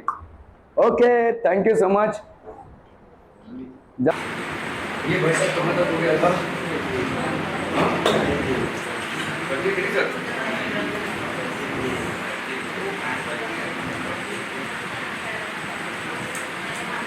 तो आपने देखा भाई साहब यहाँ पे बेयर्स और हॉल्स प्रोसेस से हमने कैसे यहाँ पे एक्सट्रैक्शन किया हुआ है, ठीक है। तो हॉल्स प्रोसेस भाई साहब यहाँ पे the filter is warmed and utilised, तो यहाँ पे एल्यूमिनियम हाइड्रोक्साइड भाई साहब प्रेसिपिटेट हो जाएगा, ठीक है। एल्यूमिनियम हाइड्रोक्साइड को हमने भाई साहब क्या किया, फिल्टर किया, वॉश किया, ड्राई किया, और कैल्सिनेशन से भाई साहब 1000 डिग्री सेंटीग्रेड से हीट किया, तो हमको क्या मिल जाएगा, प्योर एल्यूमिना। तो बॉक्साइट के प्रोसेस में याद रखिए, आप चाहे बेयर्स प्रोसेस से जाएं, चाहे आप हॉल्स प्रोसेस से जाएं, in both the phenomena you are going to get alumina, ठीक है। दोनों में भी आपको एल्यूमिना मिलेगा।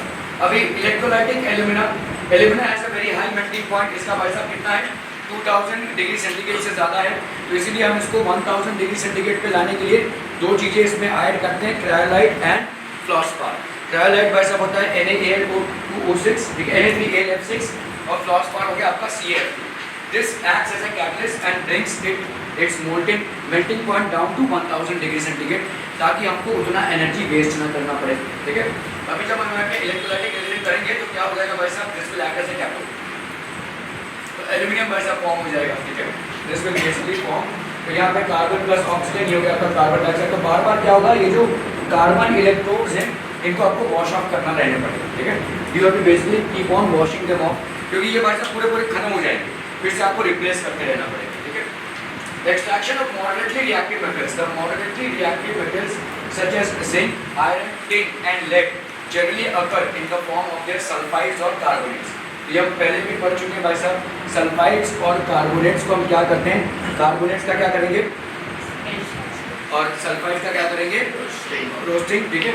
सो द मेटल सल्फाइड्स और metal carbonates are converted into metal oxides by roasting, strongly heating in air और calcination, strongly heating in a limited supply. तो सल्फाइड है यहाँ पे भाई साहब, तो रोस्टिंग हो रही है। सल्फाइड का करते हैं भाई साहब रोस्टिंग, और कार्बोनेट का करते हैं हम भाई साहब क्या, कैल्सिनेशन।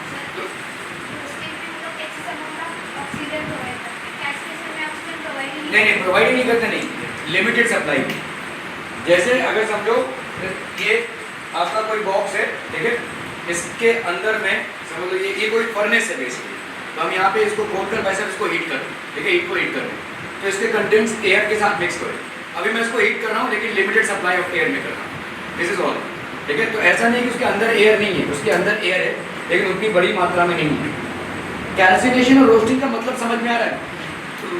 आपने देखा रहेगा ना, जो मीट रोस्ट करते हैं तो क्या करते हैं, वो रोस्टिंग, वो चूल्हा होता है, चूल्हे पे मीट को रोस्ट कर रहे हैं, खुले में कर रहे हैं भाई साहब, ठीक है। उसी चीज़ को तुम प्रेशर कुकर में अगर पका रहे होगे तो लिमिटेड सप्लाई ऑफ एयर में पका रहे हो, तो दोनों का टेस्ट अलग आएगा, ठीक है।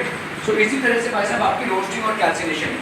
सल्फाइड होती है, हम करते हैं रोस्टिंग, मतलब heating in excess of air, heating in excess of air मतलब खुले में आप इसको हीट कर रहे हैं, तो आपका भाई साहब यहाँ पे क्या हो जाएगा, अगेन ऑक्साइड फॉर्म होगा, sulphur dioxide.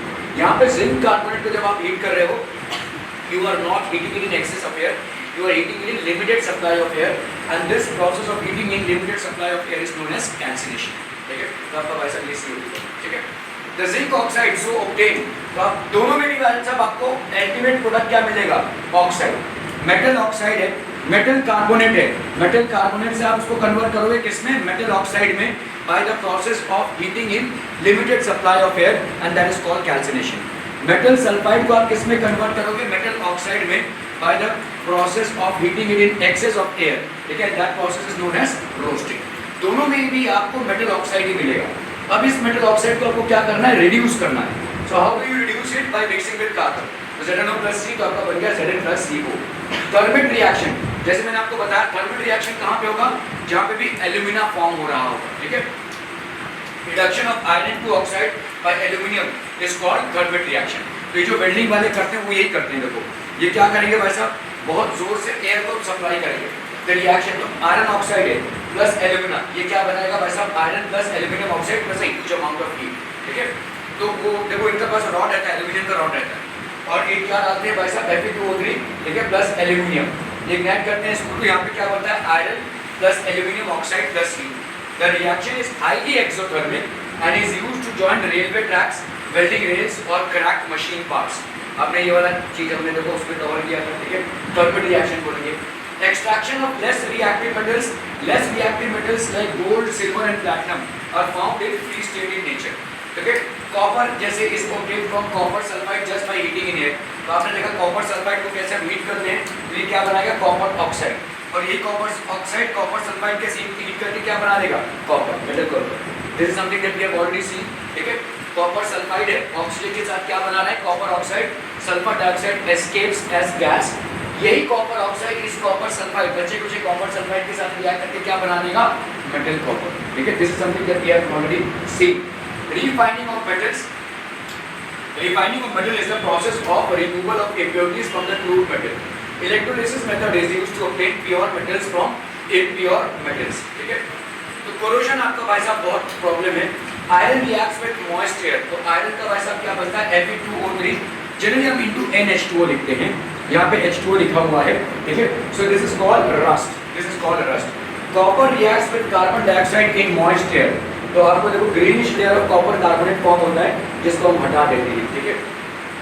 Silver reacts with H2S in air, तो आपका सिल्वर देखो blackish layer of Ag2S form होता है, silver sulphide. Aluminium reacts with air to form alumina, सिर्फ ये एक लौता रस्टिंग है जो अच्छा है, ठीक है।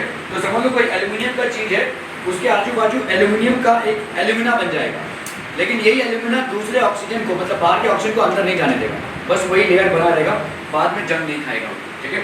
आयरन में ऐसा नहीं होता, वो जंग अंदर ही अंदर जाता रहेगा, ठीक है। सिर्फ यही एक इकलौता रस्टिंग है जो अच्छा है, ठीक है। Okay, prevention of corrosion, how can we prevent corrosion? Corrosion of metals can be stopped by keeping metals isolated from a direct contact with air, ठीक है, this can be done by applying a layer of some substance such as another metal.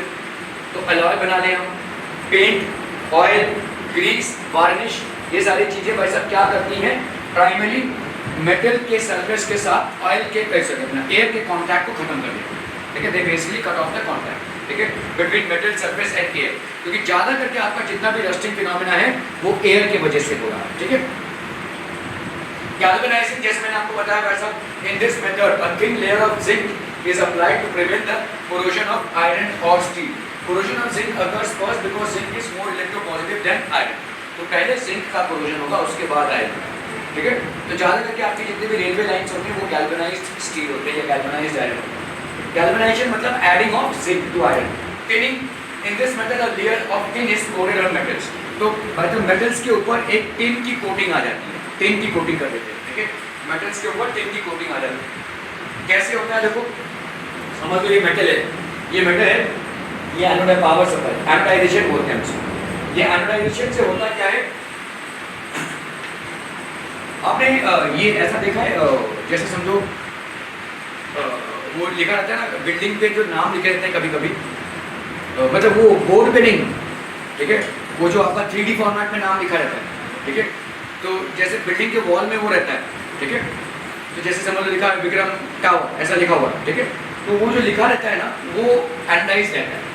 वो जो समझ लो विक्रम भी लिखा हुआ है उसको आप खोल सकते हैं, उसको एनोडाइज किया जाता है, उसको पेंट नहीं करते अपन, उसको एनोडाइज करके फिर मिक्स करते हैं, क्योंकि वो भाई साहब आपका बारिश में धूप में रह गए तो उसमें भाई साहब रस्टिंग हो सकती है, तो उसको हम एनोडाइज करते हैं, एनोडाइजेशन बोलेंगे हम उसको। इन चीज़ों को वैसा वैसे एनोड में डाला जाता है, उसका एनोडाइजेशन होता है। ठीक है, in this method metals like copper, aluminum, etc. are coated with thin and strong layer of their oxides by means of electrolysis. उनके ही ऑक्साइड्स को हम उससे कवर कर देते हैं और वही वैसा क्या हो जाता है, जैसे मैंने आपको बताया एल्यूमिनियम का ऑक्साइड खुद उसके लिए एक अच्छा चीज़ है। एल्यूमिनियम का ऑक्साइड उसके लिए अच्छा चीज़ है क्योंकि वही ऑक्साइड उसके अंदर उसको नहीं पहुंचने देगा, रस्ट को पहुंचने नहीं देगा। इसी तरह से वैसा कॉपर ऑक्साइड के लिए कॉपर ऑक्साइड अच्छा है क्योंकि उसके अंदर रस्ट को पहुंचने नहीं देगा। ठीक है, सो ऐसे एनोडाइजेशन करते हैं। इलेक्ट्रोप्लेटिंग क्या होती है, in this method a less reactive metal is coated on a more reactive metal by electrolysis. ठीक है, तो एक लेस रिएक्टिव मेटल को हम एक मोर रिएक्टिव मेटल के ऊपर, जैसे सिल्वर प्लेट है इसके ऊपर हमें वैसा aluminium, silver plate spoons, gold plated ornaments. ठीक है, तो जैसे आप देखोगे वैसा बोलते हैं ना सोने का पानी चढ़ा हुआ है, तो सोने का पानी चढ़ा हुआ मतलब ये इलेक्ट्रोप्लेटिंग होती है। समझ लो ये भाई साहब आपका कोई स्टील का चीज़ है, उसके ऊपर आप गोल्ड मतलब यहाँ पे, तो यहाँ से आपका देखो सिल्वर से जा रहा है इसके ऊपर चम्मच के ऊपर, तो चांदी की चम्मच हो गई है, लेकिन एक्चुअली में चांदी की नहीं है, अंदर ही अंदर भाई साहब वो स्टील या आयरन से बना हुआ है जिसपे सिल्वर का कोटिंग आ गया है। ठीक है, so silver plated spoons, gold plated ornaments, alloy the homogeneous mixture formed by mixing a metal with other metals और non metals in certain proportions is called an alloy. इसको हम भाई साहब क्या बोलेंगे, अलॉय। ब्रॉन्ज क्या है भाई साहब, 90% copper and 10% tin. Bronze statues do not get affected by sun and rain. Stainless steel 74% iron, 18% chromium and 8% carbon. तो आपका स्टेनलेस स्टील, ठीक है, which is how much, 74% iron, 18% chromium और 8% आपका carbon. Stainless steel does not get stains with air or water and also does not rust. In recent times, various types of alloys are used for minting parts. अलग-अलग alloys use होते हैं ऐसा। In Bayer's process, bauxite ore is lynched with aqueous gas solution. Bayer में कौन सा use करते हैं, sodium hydroxide. एक में हम सोडियम हाइड्रोक्साइड यूज करते हैं और दूसरे में हम सोडियम कार्बोनेट यूज करते हैं। ठीक है, तो इसमें कौन सा आ जाएगा भाई साहब, सोडियम हाइड्रोक्साइड। हॉल्स प्रोसेस में क्या यूज करेंगे, bauxite ore is leached with sodium carbonate. Complete the following analogy. Zinc blend ZnS है, copper pyrite क्या हो जाएगा, Cu2S। ठीक है, ये हो जाएगा बस CuFeS2। पायराइट है ना, एपिलाइट। Okay, CuFeS2। स्टेट तो मतलब जिंक ब्लेंड आपका एक ओर का नाम है जिससे हम जिंक को एक्सट्रैक्ट करते हैं, वैसे कॉपर पायराइट से हम कॉपर को एक्सट्रैक्ट करते हैं। State whether true or false. Aluminium oxide is amphoteric in nature. It is। कोई दूसरा ऑक्साइड जो एम्फोटेरिक है जिसको आपको मालूम हो नाम, जिंक ऑक्साइड। एम्फोटेरिक मतलब क्या होता है, दोनों के साथ भी रिएक्ट करते हैं, मतलब ये एसिड के साथ भी रिएक्ट करेगा और बेस के साथ भी रिएक्ट करेगा। ठीक है, तो in spite of being a metal oxide it would react with both an acid as well as a base and that's known as an amphoteric oxide. ठीक है, The greenish layer formed over the surface of copper vessels is of copper carbonate, ठीक है, copper carbon dioxide के साथ react करके copper carbonate बनाता है, ठीक है। तो the greenish layer which is form, तांबे के बर्तनों में लगता है ये वैसा, थोड़ा सा आपको घिसने के माध्यम से तो चमकने लगेगा, ठीक है। तो ये हो जाएगा आपका copper carbonate. Identify the following method, ये वैसा कौन सा मेथड है, वाला कल ही पढ़ा था, कंसंट्रेशन अप्रोच, विल्फी टेबल मेथड, ठीक है, विल्फी टेबल मेथड होता है वैसा। Okay, previously asked questions. In the Wilfley table method, the particles of gas are separated by what method? Magnetic cross flotation, hydraulic, gravitation. हाँ? नहीं, hydraulic, ठीक है। आपका भाई साहब, हाँ, gravitation, ठीक है। ये it is separated by gravitation method। तो आपका भाई साहब ऐसे होता रहता है ये, ठीक है। जो भारी चीजें वो नीचे आ जाती हैं, तो और बेसिकली भारी है इसलिए वो नीचे आ जाता है।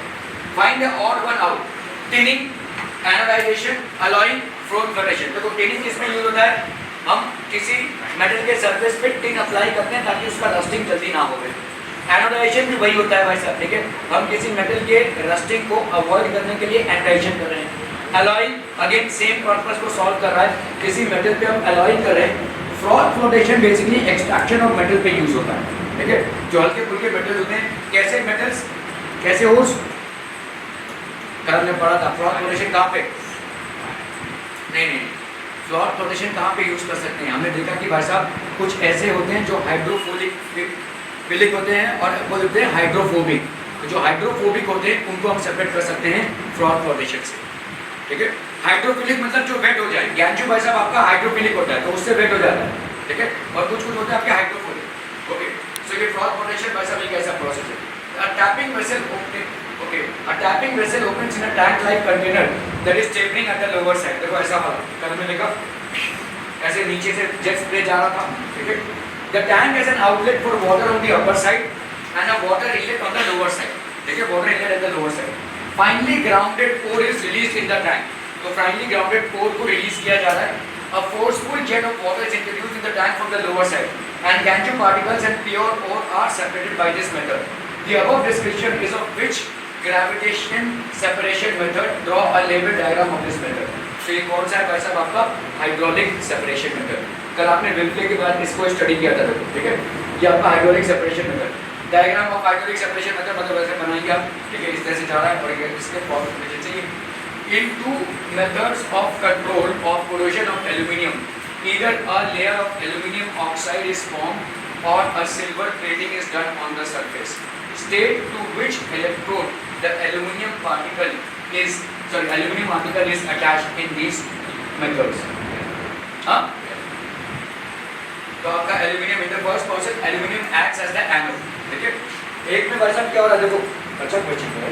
In two methods of control of corrosion of aluminium either a layer of aluminium oxide is formed. तो पहले में आप क्या बना रहे हैं, एल्यूमिनियम से बना रहे हैं एल्यूमिनियम ऑक्साइड, उसके ऊपर लेयर डाल रहे हैं, ठीक है।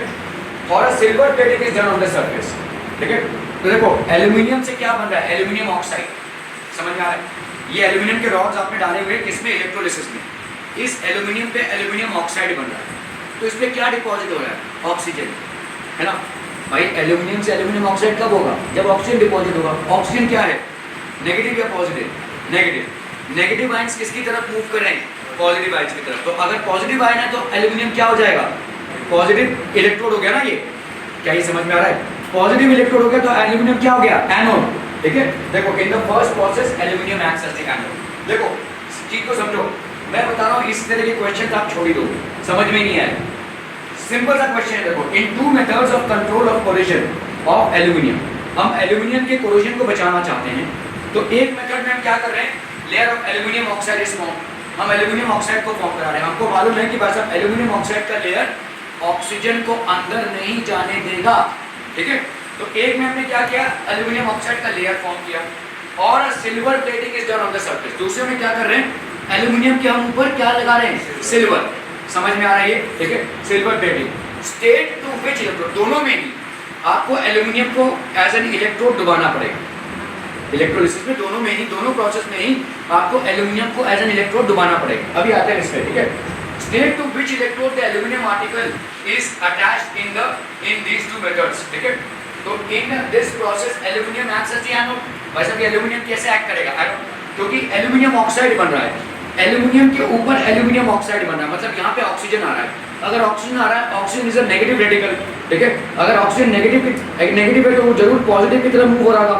इसका मतलब यहाँ पे एल्यूमिनियम इलेक्ट्रोड कैसे बिहेव कर रहा है, एज अ पॉजिटिव इलेक्ट्रोड, और पॉजिटिव इलेक्ट्रोड को हम क्या जानते हैं, एज एन एनोड, ठीक है। तो in the first process where aluminium oxide layer is formed, aluminium is acting as an anode. ये भाई साहब जबरदस्त क्वेश्चन, अच्छा क्वेश्चन, ठीक है। Electroplating is done on the surface. अभी आप देखो एल्यूमिनियम पे सिल्वर जा रहा है, सिल्वर क्या है भाई साहब, मेटल, मतलब पॉजिटिव। सिल्वर आयंस क्या होंगे, पॉजिटिव आयंस होंगे। अगर वो एल्यूमिनियम की तरफ मूव कर रहे हैं तो एल्यूमिनियम का क्या होना जरूरी है, नेगेटिव अगर एल्यूमिनियम है तो ये क्या हो जाएगा, कैथोड। तो aluminium is here behaving as a cathode. क्या ये मानना समझ में आ रहा है ये, ठीक है। तो सिल्वर प्लेटिंग जो दूसरे स्टेप में हो रहा है उसमें aluminium is acting as a cathode, ठीक है। देखो किसी भी मेटल को हम एनोड या कैथोड किस एंड बैटरी से जुड़े हुए आप, देखो बैटरी का एक एंड होता है पॉजिटिव, जिस एंड से पॉजिटिव में किसी मेटल को आप जोड़ देते हो इलेक्ट्रोड को, वो क्या हो जाएगा, एनोड, और एक एंड होता है नेगेटिव, जिस एंड से नेगेटिव एंड को आप किसी इलेक्ट्रोड को जोड़ोगे वो हो जाएगा आपका कैथोड। तो एल्यूमिनियम को आप या किसी भी मेटल को आप एनोड या कैथोड दोनों भी तरह से बिहेव करवा सकते हो, depending on which end of the battery are you connecting it to. Clear. Write a short note and align. तो होमोजेनियस मिक्सचर फॉर्म होता है भाई साहब by mixing a metal with other metals और नॉन मेटल्स। कभी आया था ये क्वेश्चन, कोविड-19 में आया भाई साहब, अभी तो मतलब इससे भी भयंकर क्वेश्चन आया था 2019 कोविड-19 के time. Okay, right a short note on align. Homogeneous mixture form by mixing a metal with other metals or non-metals decrease the intensity of corrosion। तो हम भाई साहब एलॉय में क्या कर रहे हैं, एक होमोजेनियस मिक्सचर बना रहे हैं और दूसरे के साथ, तो ये आपका एक कोरोजन को कम करता है। Bronze and stainless steel, minting coins, ये सब आपके भाई साहब these are examples. Okay, anodes need to be replaced from time to time during electrolysis of ammonia. Carbon anode है, देखो कार्बन के उधर क्या बन रहा था आपका, कार्बन डाइऑक्साइड, और क्योंकि कार्बन डाइऑक्साइड बन रहा है तो ऑब्वियसली वो खत्म होने लगेगा ना। Okay, oxygen gas is liberated at the anode, reacts with the anode to form carbon dioxide and hence it has to be basically replaced। The copper vessels turn greenish, क्यों, कॉपर कार्बोनेट की वजह से। Copper will react with carbon dioxide in the air to form copper carbonate, hence it will turn greenish, और इसलिए हमको बार-बार साफ करना पड़ेगा। Silver particles turn brackish, why? It reacts with hydrogen sulfide gas which is present in the atmosphere to form silver sulfide when kept in air for a long time। There बहुत बढ़िया है। Copper vessels layer of copper carbonate which basically gives the greenish layer, silver particles layer of sulfur sulfide which is basically giving the silvery layer। Observe the given reactivity surveys। Okay भाई साहब, reactivity, name two metals which react with water, sodium potassium, cold water के साथ react कर जाएंगे भाई साहब, ठीक है, पोटेशियम सोडियम।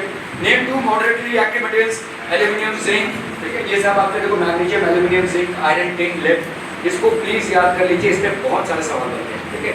अगर आपके मेटलर्जी या मेटल्स या नॉन मेटल्स पे सवाल नहीं बनते तो केमिकल रिएक्शंस और इक्वेशंस पे इस पे सवाल बनेंगे, specially displacement reactions, double displacement reaction पे ये कॉन्सेप्ट आपका यूज होता है कि कौन सा higher reactive metal lower reactive metal को डिस्प्लेस करेगा, ठीक है।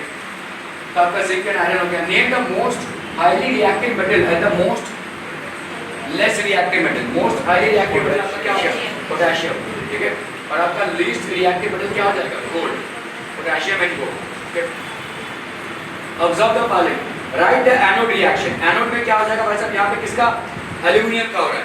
एनोड में क्या रिलीज होगा भाई साहब, एनोड में क्या रिलीज होगा, अरे भाई साहब कार्बन डाइऑक्साइड रिलीज होगा, ठीक है। तो कार्बन प्लस ऑक्सीजन, एनोड में क्या हो जाएगा, कार्बन डाइऑक्साइड, ये हो जाएगा ना आपका एनोड रिएक्शन। तो O2 यहाँ पे क्या पहले रिलीज होगा, O2 प्लस 4 इलेक्ट्रॉन, ठीक है। Right the cathode reaction, cathode reaction में क्या हो जाएगा, Al3 minus 3 electrons, Al3 plus 3 electrons, ये हो जाएगा Al। समझ में आ रहा है ये O2 माइनस ये हो गया O2 प्लस 4 इलेक्ट्रॉन, ये O2 कार्बन के साथ रिएक्ट करके कार्बन डाइऑक्साइड बना देगा। राइट है कैथोड रिएक्शन, भाई साहब ये एनोड और कैथोड रिएक्शंस याद कर लीजिए, बहुत जरूरी है, ठीक है। What is the purpose of mixing cryolite and fluorspar, बताओ विद एल्यूमिना। कल भी रिपीट किया था, आज भी रिपीट किया है मैंने। एल्यूमिना का मेल्टिंग पॉइंट देखो, इलेक्ट्रोलिसिस जब होती है तो होती है एक्वस सोल्यूशन की या मोल्टेन स्टेट की, ठीक है। अगर हम एल्यूमिना को उसके मोल्टेन स्टेट पे लाना चाहते हैं, if we need to bring alumina to its molten state, it has a melting point of how much? More than 2000 degrees centigrade. Hence we will waste a lot of energy. Hence we are using a catalyst in order to bring down its melting point. And this catalyst is what? Fluorspar and cryolite. Na3AlF6 and Cf. Okay? So the purpose of mixing cryolite and fluorspar is to bring down the melting point of alumina. Okay? Bring down the temperature melting point. This is the melting point of alumina. तो chapter में glance देख लीजिए बस, glance, ठीक है। क्या हो जाएगा भाई साहब? metals with high reactivity placed towards the top of the reactivity series, that is high in reactivity series, sodium, potassium, calcium, magnesium. ठीक है। metals with moderate reactivity placed in the middle of the reactivity series, iron, zinc, lead. ठीक है। metals with low reactivity placed towards the bottom of the reactivity series, gold, silver, etc. दोनों boards में reactivity series को please याद कर लीजिए, आएगा ही आएगा क्वेश्चन इसमें से, बहुत इंपॉर्टेंट है, ठीक है। रिएक्टिविटी सीरीज जो है दोनों भी बुक्स में है और इसको प्लीज याद कर लीजिए, it's very important. Reactivity series is of very much importance, इसमें सवाल बनेंगे ही बनेंगे, ठीक है। ये दोनों भी बोर्ड्स में आपका कॉमन है। मेटलर्जी का ज़्यादा पोर्शन आपके पास है और मेटलर्जी का जो बॉक्साइट से आपका एक्सट्रैक्शन ऑफ एल्यूमिनियम है बहुत इंपॉर्टेंट है। पेयर्स प्रोसेस, हॉल्स प्रोसेस, दोनों में डिफरेंस क्या है, ठीक है। रोस्टिंग, कैल्सिनेशन दोनों में भी कॉमन है, दोनों ही बोर्ड्स में भाई साहब रोस्टिंग और कैल्सिनेशन का जो प्रोसेस है वो कॉमन है। कॉन्सेंट्रेटेड और एनरिच्ड ओर है भाई साहब, पहले हम ओर का कॉन्सेंट्रेशन कराते हैं। Metals towards the top of the reactivity series, जो आपके सोडियम, पोटेशियम जैसे मेटल्स हो गए, क्योंकि इनकी भाई साहब रिएक्टिविटी बहुत ज़्यादा है, इसीलिए हम कोई चीज़ इस्तेमाल नहीं कर सकते। यहाँ पे सीधा सीधा इनका क्या करेंगे? इलेक्ट्रोलिसिस, तो मतलब खर्चीला प्रोसेस है, ठीक है। तो इनका एक ही चीज़ है, एक ही तोड़ है भाई साहब, इलेक्ट्रोलिसिस होता है मोल्टेन को, मोस्टली मोल्टेन मेटल प्रोडक्ट्स, तो हम इनको सीधा सीधा इलेक्ट्रोलिसिस में सब्जेक्ट करेंगे। सो जितने भी आपके मेटल्स हैं which are lying higher in the reactivity series, let's say sodium, potassium etcetera, the only way to extract them will be to make them undergo electrolysis, ठीक है, okay. Metals in the middle of the reactivity series, they will either occur in carbonate form or sulfide form. If they are occurring in carbonate form, the first process that we will be doing is calcination, meaning heating them in limited supply of air. और अगर भाई साहब वो sulphide form में exist करते हैं तो हम क्या करेंगे? हाँ, roasting, meaning heating it in excess of air. दोनों में भी आपका क्या आएगा? मेटालिक ऑक्साइड आएगा। एक में सल्फर डाइऑक्साइड भागेगा, ठीक है, एक में कार्बन डाइऑक्साइड भागेगा, ठीक है। So heating strongly limited supply of air, heating strongly in excess of air, दोनों में भी आपका क्या आएगा? Oxide of the metal. इस ऑक्साइड ऑफ द मेटल को आप क्या दोनों प्रोसेस में, कार्बोनेटेड ओर और आपका sulphide ore, sulphide ore is subjected to roasting and carbonated ore is subjected to calcination, ठीक है।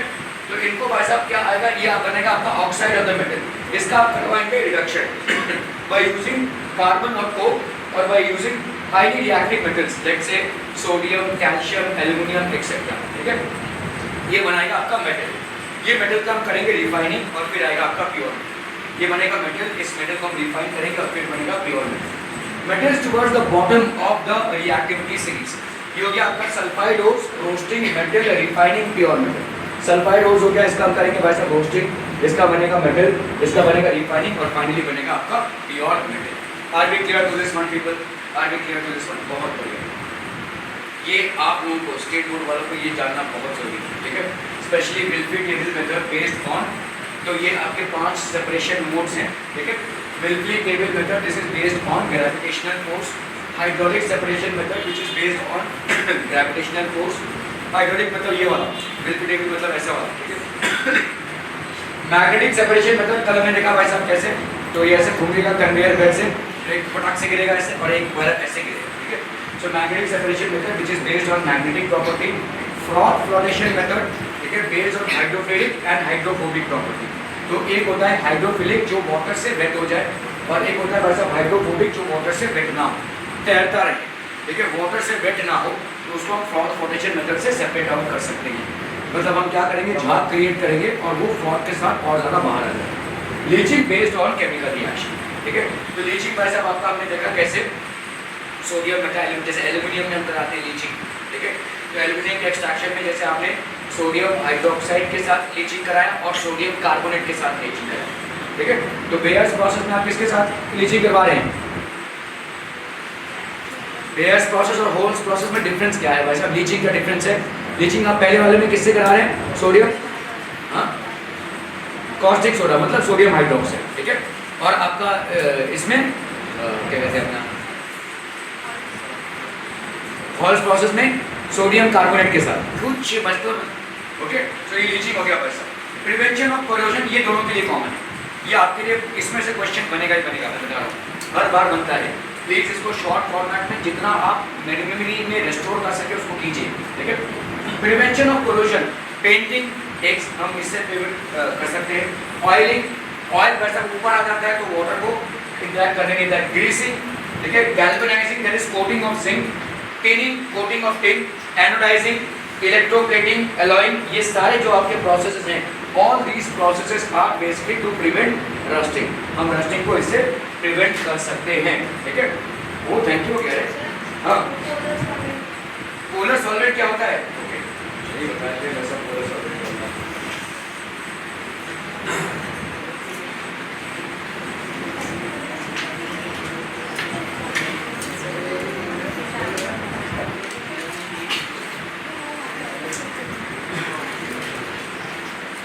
So what is basically a polar solvent? ठीक है, एक पोलर सॉल्वेंट भाई साहब का होता है। What is a polar solvent? बच्चा बोलो ना, बोला What is a polar solvent? Polar solvent मतलब देखो जैसे आपका H2O है, ठीक है। पोलर सॉल्वेंट मैं आपको बता दूं क्या होता है।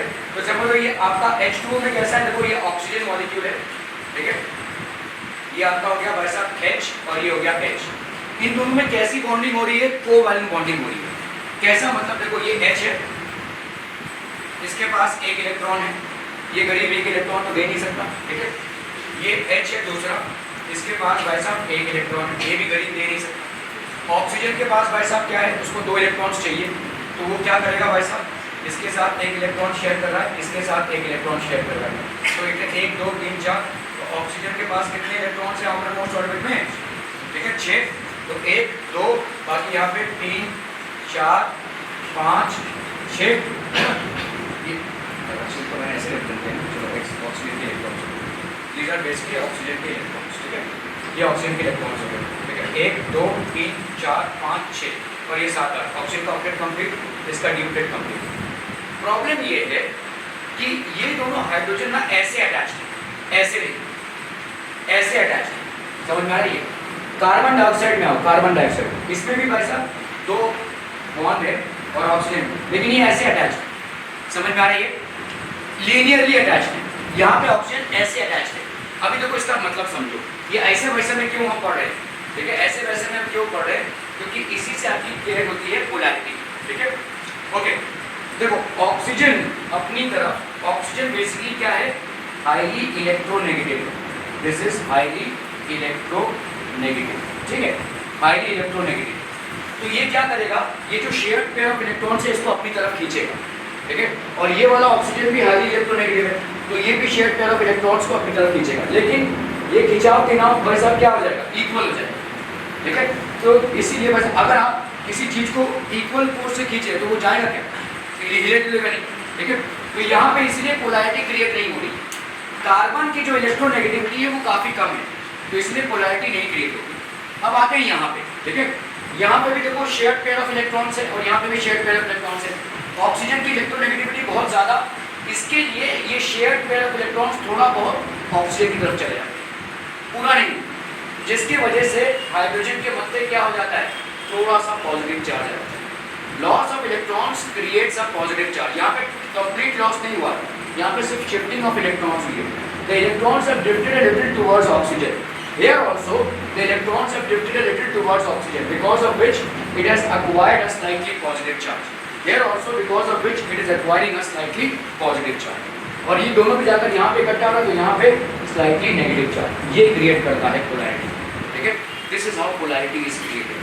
जैसे H है और ये Cl है, ठीक है, इनके बीच भी वैसा इलेक्ट्रॉन शेयर में, लेकिन क्लोरीन की इलेक्ट्रोनेगेटिविटी ज्यादा, तो ये इलेक्ट्रॉन्स को अपनी तरफ खींचेगा, जिसके वजह से इसके मध्य थोड़ा सा नेगेटिव चार्ज और इसके मध्य थोड़ा सा पॉजिटिव चार्ज। इस डेल्टा, इसको बोलते हैं delta, this is basically delta, मतलब थोड़ा सा, ठीक है, पूरा नहीं गया है, जा भी नहीं सकता है, ठीक है, क्योंकि फिर हाइड्रोजन क्या करेगा, ठीक है, तो पूरा नहीं गया है, थोड़ा सा इलेक्ट्रॉन्स इसकी तरफ शिफ्ट हुए, तो इसके वजह से इसमें थोड़ा सा पार्शियल पॉजिटिव चार्ज है, because loss of electrons creates positive charge, partial loss of electrons will create a partial positive charge. तो हाइड्रोजन के मध्य क्या आ गया है, थोड़ा सा पॉजिटिव चार्ज, और क्लोरीन के मध्य क्या आ गया, थोड़ा सा नेगेटिव चार्ज, इसको हम बोलते हैं polarity. These are known as polar solids. यहाँ पे देखो पोलैरिटी इसके, अगर ऐसा होता, अगर समझ लो वाटर का मॉलिक्यूल ऐसा होता तो इसमें कोई पोलैरिटी नहीं है, बिकॉज कार्बन डाइऑक्साइड की तरह हो जाता है, ठीक है। यहाँ पे ऑक्सीजन इसको भी फोर्स और इसको भी फोर्स से खींच रहा है, तो दोनों फोर्स एक दूसरे को कैंसिल कर देते हैं, ठीक है, तो यहाँ पे कोई पोलैरिटी नहीं होती जैसा कार्बन डाइऑक्साइड में। लेकिन इसका मॉलिक्यूल ऐसा नहीं है, इसका मॉलिक्यूल ऐसा है, और इसका मॉलिक्यूल ऐसा क्यों, उसके लिए दूसरा लॉजिक है जो आप नहीं समझ पाएंगे अभी, ठीक है। फिलहाल के लिए ये समझना जरूरी है कि इसका मॉलिक्यूल टेढ़ा है, ऐसा पेन शेप है, जिसके वजह से इसमें पोलैरिटी डेवलप होती है। Any more questions? पोलैरिटी से क्या होगा, ओके, पोलैरिटी से क्या होगा भाई साहब, तो इनका मामला है कि भाई साहब what will happen with polarity, ठीक है।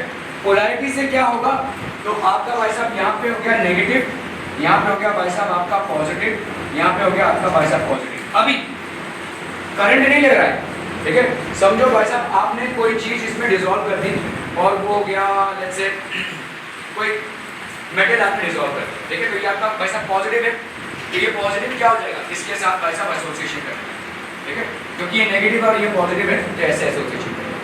पोलैरिटी से होगा क्या, देखो ये समझ लो सोडियम क्लोराइड को तुमने वाटर में डिसॉल्व किया, ठीक है, सोडियम क्लोराइड को तुमने वाटर में डिसॉल्व किया, तो ये क्या हो जाएगा, Na+ और Cl- बनेगा, और ये Na+ और Cl- एक साथ मिल नहीं सकते, क्यों, क्योंकि Na+ को भाई साहब घेर लेंगे कौन, ये जो ऑक्सीजन है, ये ऑक्सीजन पार्शियल नेगेटिव है, और ये H partial positive, H partial positive, ठीक है, ये ऑक्सीजन पार्शियल नेगेटिव, ये H partial positive, H partial positive, ये ऑक्सीजन नेगेटिव, ये H पार्शियल पॉजिटिव और H पार्शियल पॉजिटिव, ये गिर गया भाई साहब, ठीक है, ग्राउंड से गिर गया ये, और Cl- जो है वो गिर जाएगा किससे, NH+ से, तो यहाँ पे भाई साहब ये O पार्शियल नेगेटिव है, लेकिन ये H जो है इसके पार्शियल पॉजिटिव, H आपका पार्शियल पॉजिटिव, वैसे ही आपके भाई साहब यहाँ पे O जैसे पार्शियल नेगेटिव, लेकिन यहाँ पे H पार्शियल पॉजिटिव, ठीक है, यहाँ पे भी भाई साहब आपका